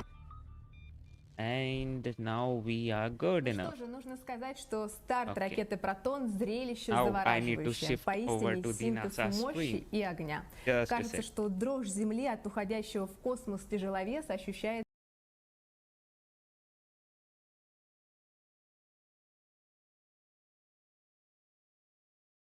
I don't think so, though. There does not seem to be anything here. There's just the mission control room, which you can The see right now. Multipurpose Laboratory Module has separated from the third stage. We are standing by for confirmation of deployment. See, I hope we get some views out of it. And we now have confirmation of solar array and navigational antenna deployment. Okay, cool. All external appendages have been deployed. Nauka en route to the International Space Station. And we don't have the images. Let me just check. Гозин отправился на No. построение боевого.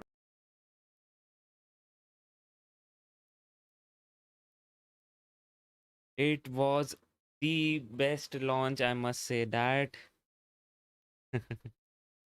Whoa, that looked so cool. I mean, the Proton launch is always Flight and controllers there at always. the Russian Mission Control Center outside of Moscow, watching the initial activation of all of Nauka's systems, following a nominal ascent and a flawless launch on the Proton-M from the Baikonur Cosmodrome in Kazakhstan.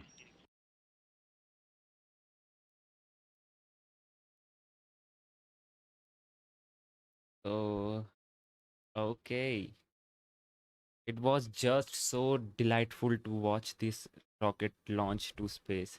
I hope we get some good, views and the videos coming from the Roscosmos itself, because they tend to release some beautiful, beautiful The flight angles after the controllers launch. receiving real-time telemetry from Nauka.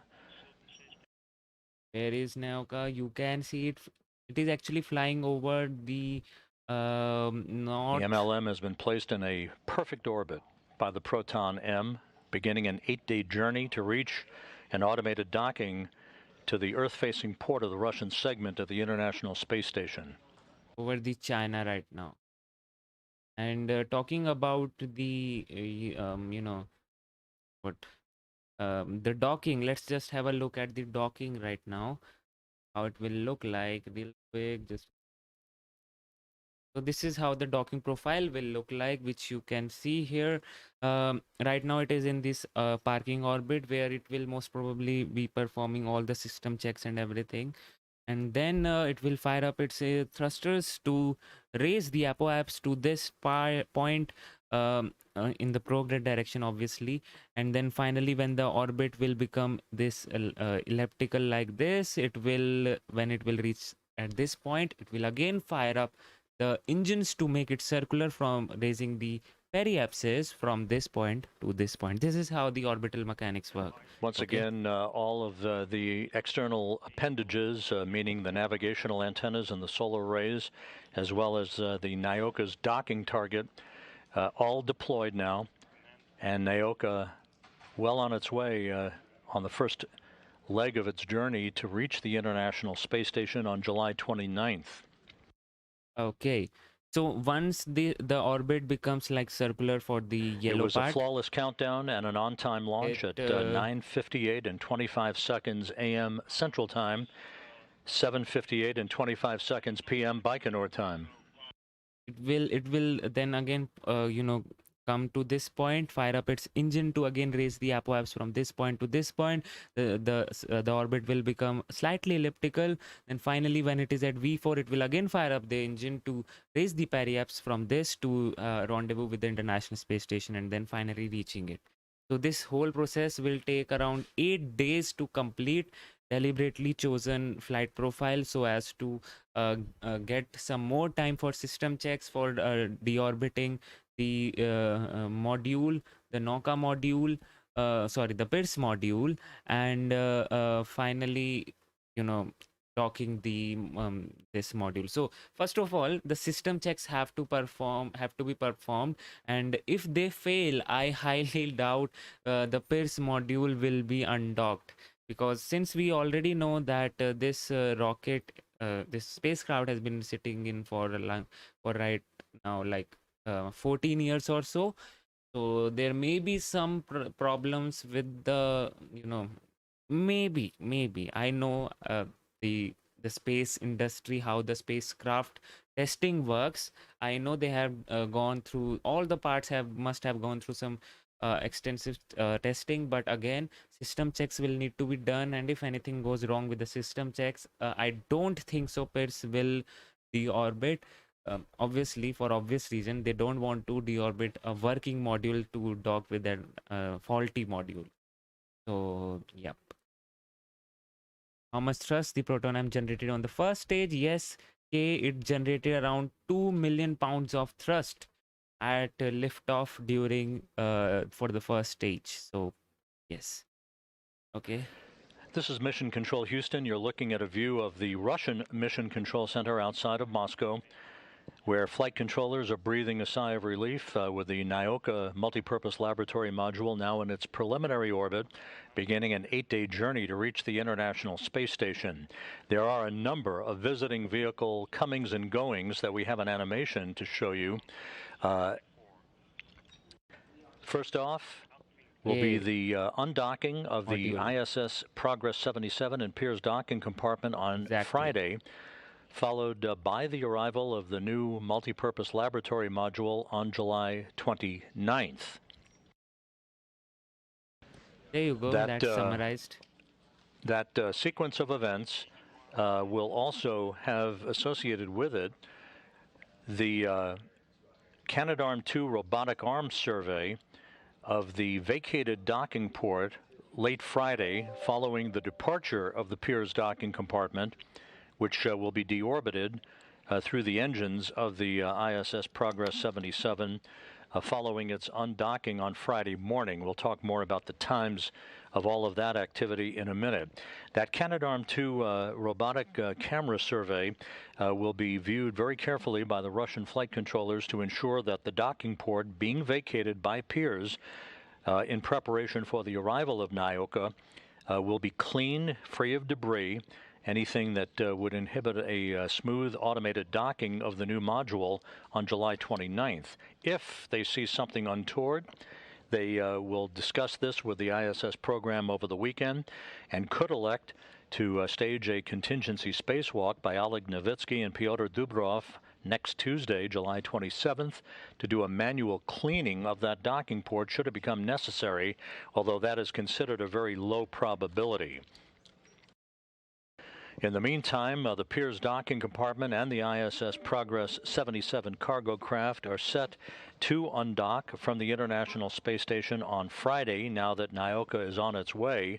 Our coverage on Friday will begin at 8:45 a.m. Eastern Time, 7:45 a.m. Central Time, for an undocking. Actually, the time now has been updated to 9:15 a.m. Eastern Time, 8:15 a.m. Central Time, but our coverage will begin on Friday morning at 8:45 a.m. Eastern, 7:45 a.m. Central Time. With the 77 Progress and Pirs docking compartment having left the International Space Station, that will set up the actual docking of Nauka to that same docking port on the Earth-facing side of the Russian segment of the station, with docking scheduled on Thursday, July 29th, 8 days from now, at 8:25 a.m. Central Time, 9:25 a.m. Eastern Time, and you can see our coverage time will start about an hour before Nauka's scheduled automated docking, adding a new module to the International Space Station. Okay, so Jim asks, what is the success rate of the Proton?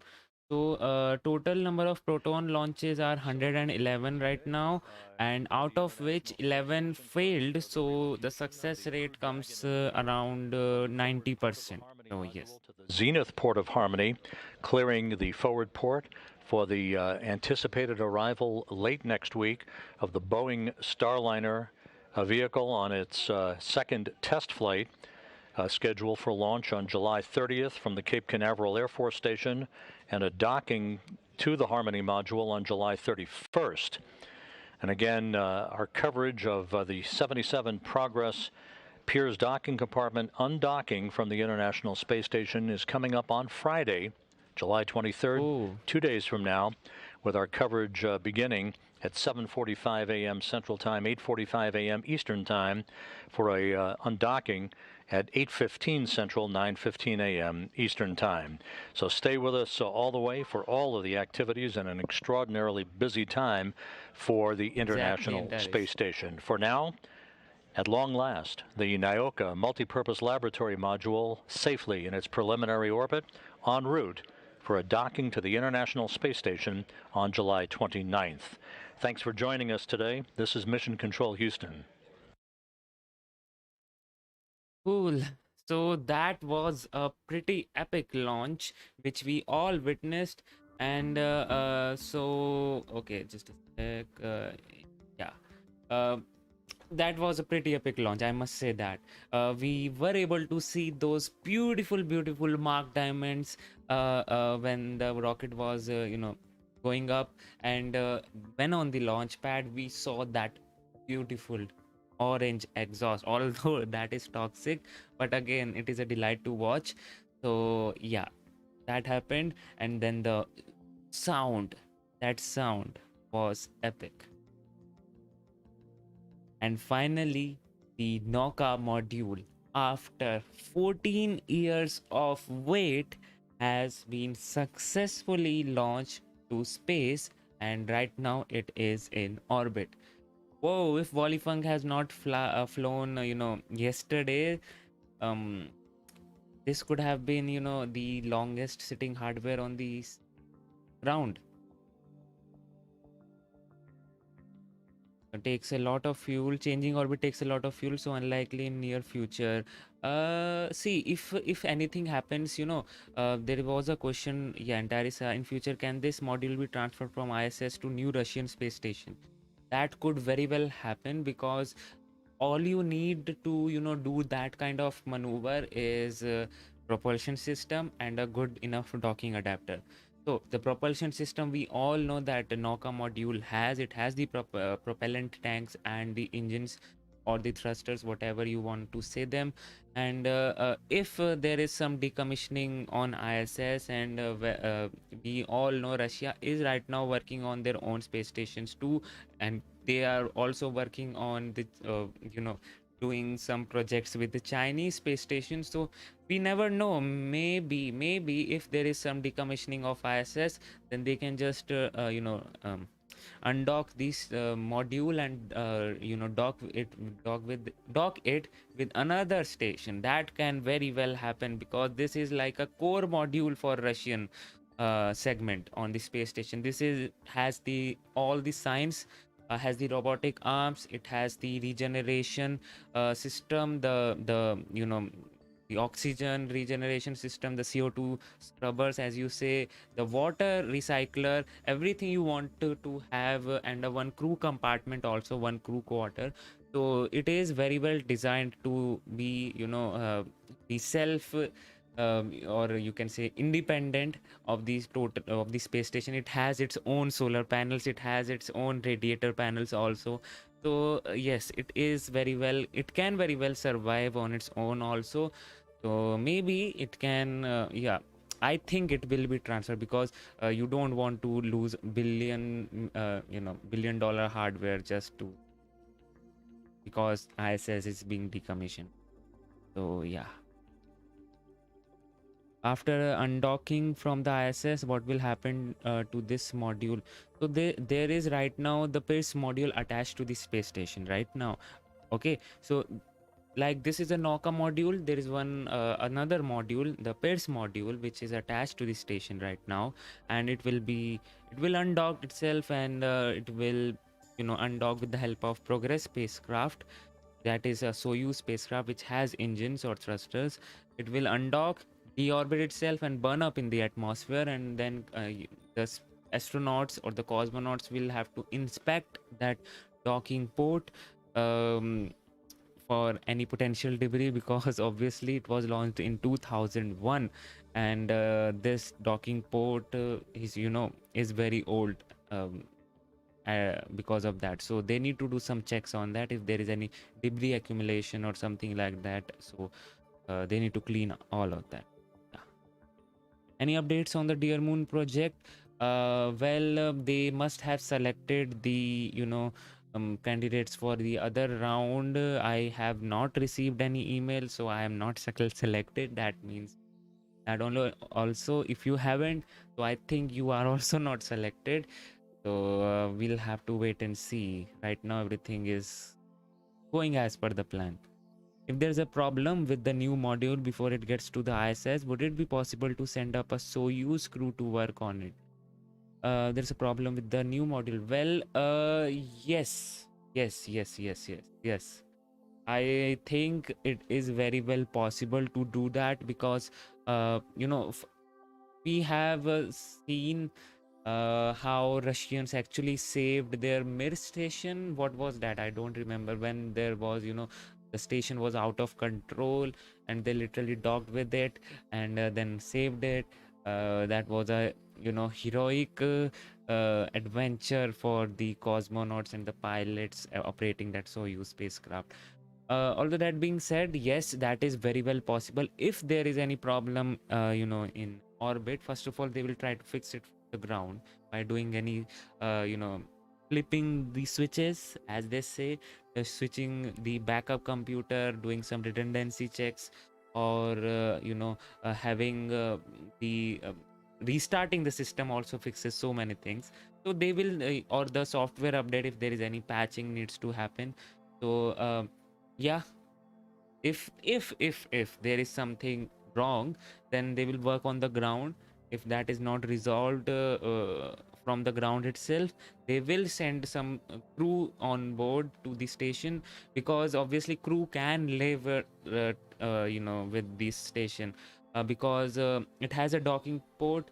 So Soyuz can dock with it, as well as if needed, people can go out there and work on it. It has one crew compartment also, so you can say two people can live on it, one in Soyuz and one in there. So I think it will be all good, but we'll have to wait and see, because launching humans to space for repairing this is a very costly thing. You need to invest around $250 million is like the launch cost for the Soyuz.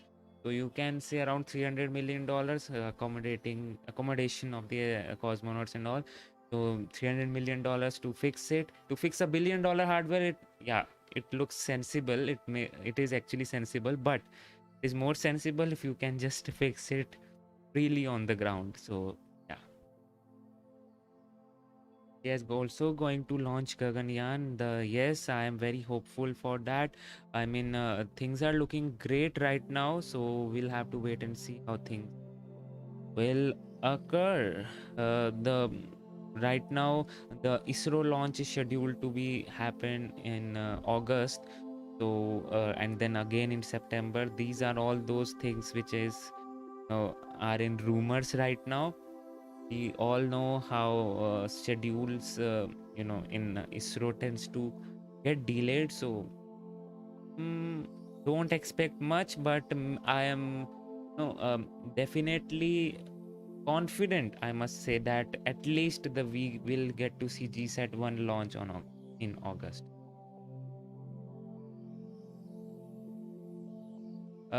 First uncrewed launch by December 2021. Yes, I also don't think so, but whether they went in silent mode or whether they went in stealth mode, we don't know that. Whether we are just not getting any updates but they are progressing as per their plan, we never know, so we'll have to wait and see. Thanks Vimal for your appreciation. If you like it, you can just give it a thumbs up or become a member. It really helps this channel to bring you this type of content. If you have anything else to talk about, we can very well talk about those things. Otherwise, as our conventional things goes, let's just see what is happening on Twitter. Initial planned launch, yeah. Okay, so this is what we get the first picture from the module. So this is the is this the GUI of the module, or is this just the glitch here, or is this something? I think this is the glitch, and this is the GUI of the module, which is the graphical user interface of the Nauka module. So yep, that is the thing. And this is how it looks like when it has unfolded its solar panels, and it right now is coasting to the International Space Station. If you look at it, it looks so much similar to the NA module also, but obviously both of them are designed for their different purposes. So yes.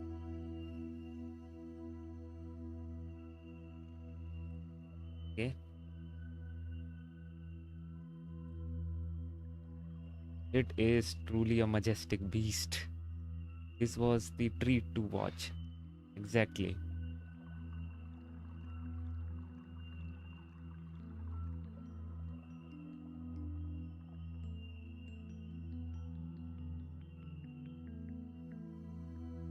Okay.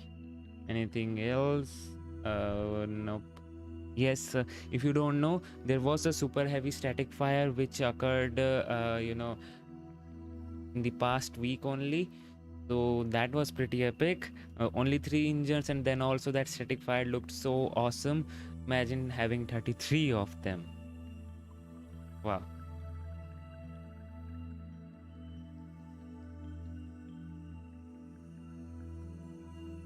Whoa, this was the okay, let's just check the Russian launch angle, how it looked like. I mean, that Russians are good at this stuff, so capturing all these things. So let's have a look at that here. We'll even get a 1080p stream. So how the launch looked like here.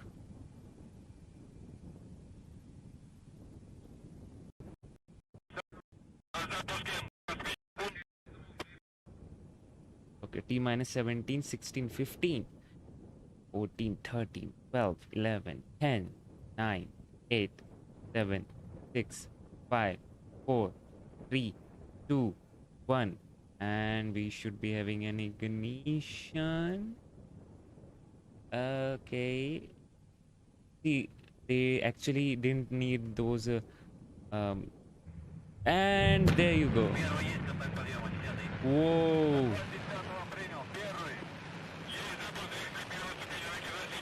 Whoa.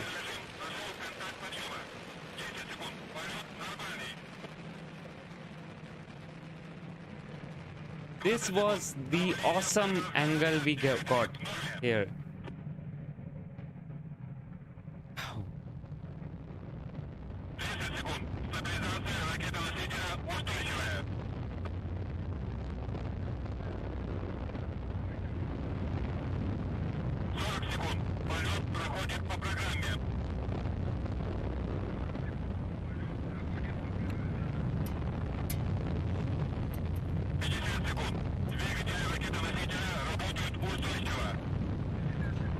That was pretty epic.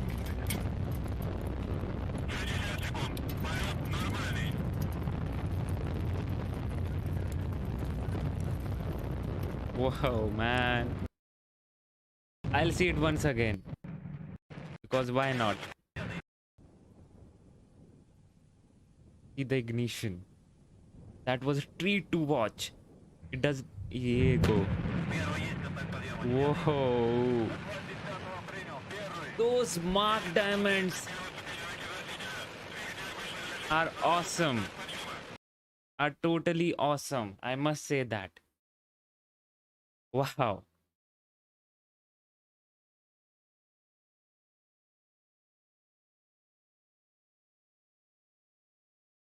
Okay, so right now I think we are all, caught up with everything. Yes, the Chinese are working on their fairing recovery program also. There you can see the July 19 launch of a Long March 2C rocket included a parachute landing of the payload fairing with the aim of constraining the area within which it could land. The China Academy of Launch Vehicle Technology says so. It is right now mainly aiming to divert. Here you can see the the fairing flapping itself, which happens when it separates. But this parachute, this recovery kind of a thing, it's not actually a recovery, but more like a deviation from its path if it is going to a crowded place, so that it can land that safely. So yes.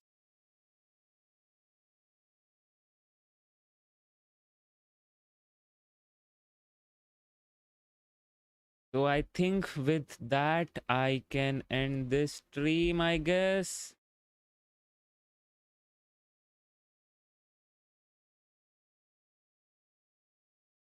And if you want, you can now we will have to wait for the next launch, which will be the okay, is it? Hope we get to see the JWST launch before we turn old and die. Hopefully, is it postponed now? I heard that it is again postponed for the December. Just a sec, let me just check that launch date. November 2021. No, it is not. It was October 2021, so it's now shifted to November. It's okay. 1 month we can wait, but again, I think it's all right. We should be seeing the launch sooner or later, maybe this year or the next year for sure.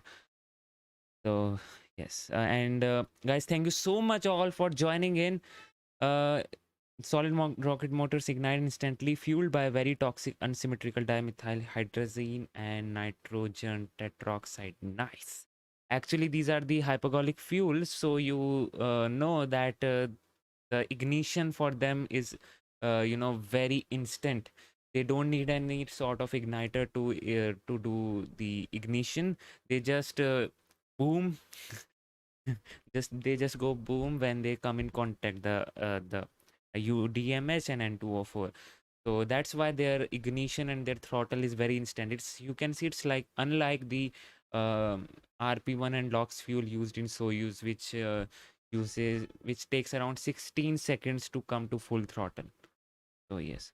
How will you stream on the night of next Saturday? By the way, there are 3 launches. I am looking to that. I know there are 2 launches, I guess, not 3. Just see.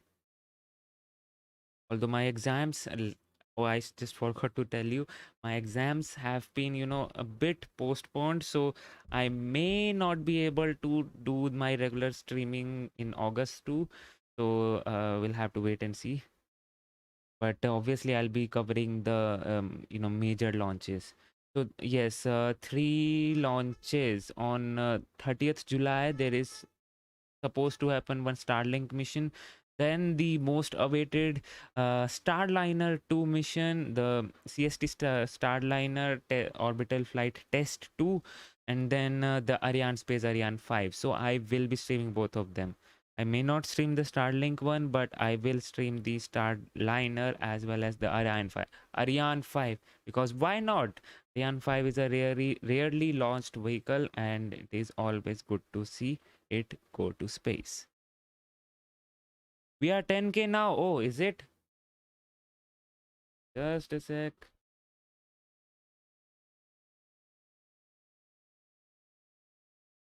Oh, thank you so much, guys. Finally. Oh, man. I was like stuck at 9K forever. It took around 2 months for me to cross from 9K to 10K, and finally 10K is there. Hopefully this number increases and increases, and finally I should be able to do some awesome stuff on my channel. I have so many things planned, but only thing which is restricting me to do all of this is will I get perfect audience for that? So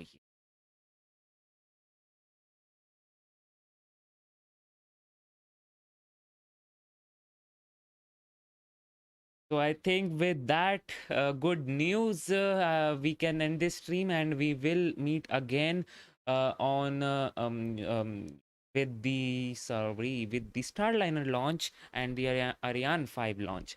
So thank you so much, all guys. Dude, we need some 10K specials.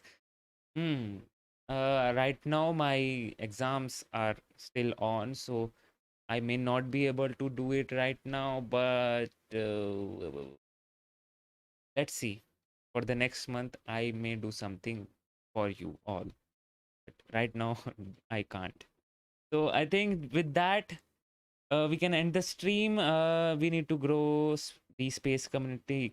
I don't think so I'll be on the top. That's for sure, because I know where am I lacking right now. That's the upload frequency. That is the thing which I'm lacking so much. I have already designed a plan to do, to compensate on that after the exams are over, and you should be able to see some thing happening on the upload frequency. I need to check on that. Otherwise, it is all just streams and streams and streams, and I don't think so that will go on forever. But yeah, information is there, and information goes on forever, so I will keep on streaming. So with that, I think now I can go. And if you want, guys, if you like my channel and all, you can support me by becoming a member. Starts at 199 only a month, and you get to have a lot of perks.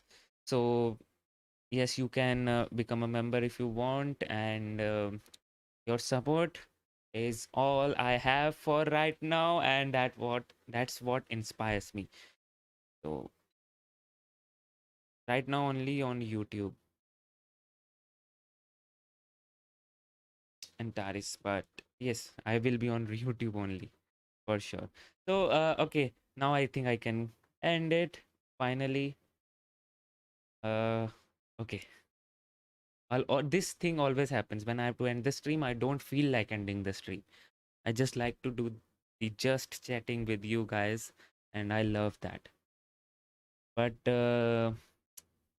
time is there, and the time says that I should leave now and go on with my work. So thank you so much for tuning in.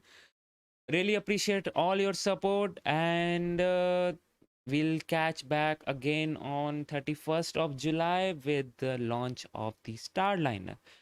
Until then, this is Priyanshu Roila. You just saw Rocket Gyan. Stay safe, stay healthy, and bye-bye.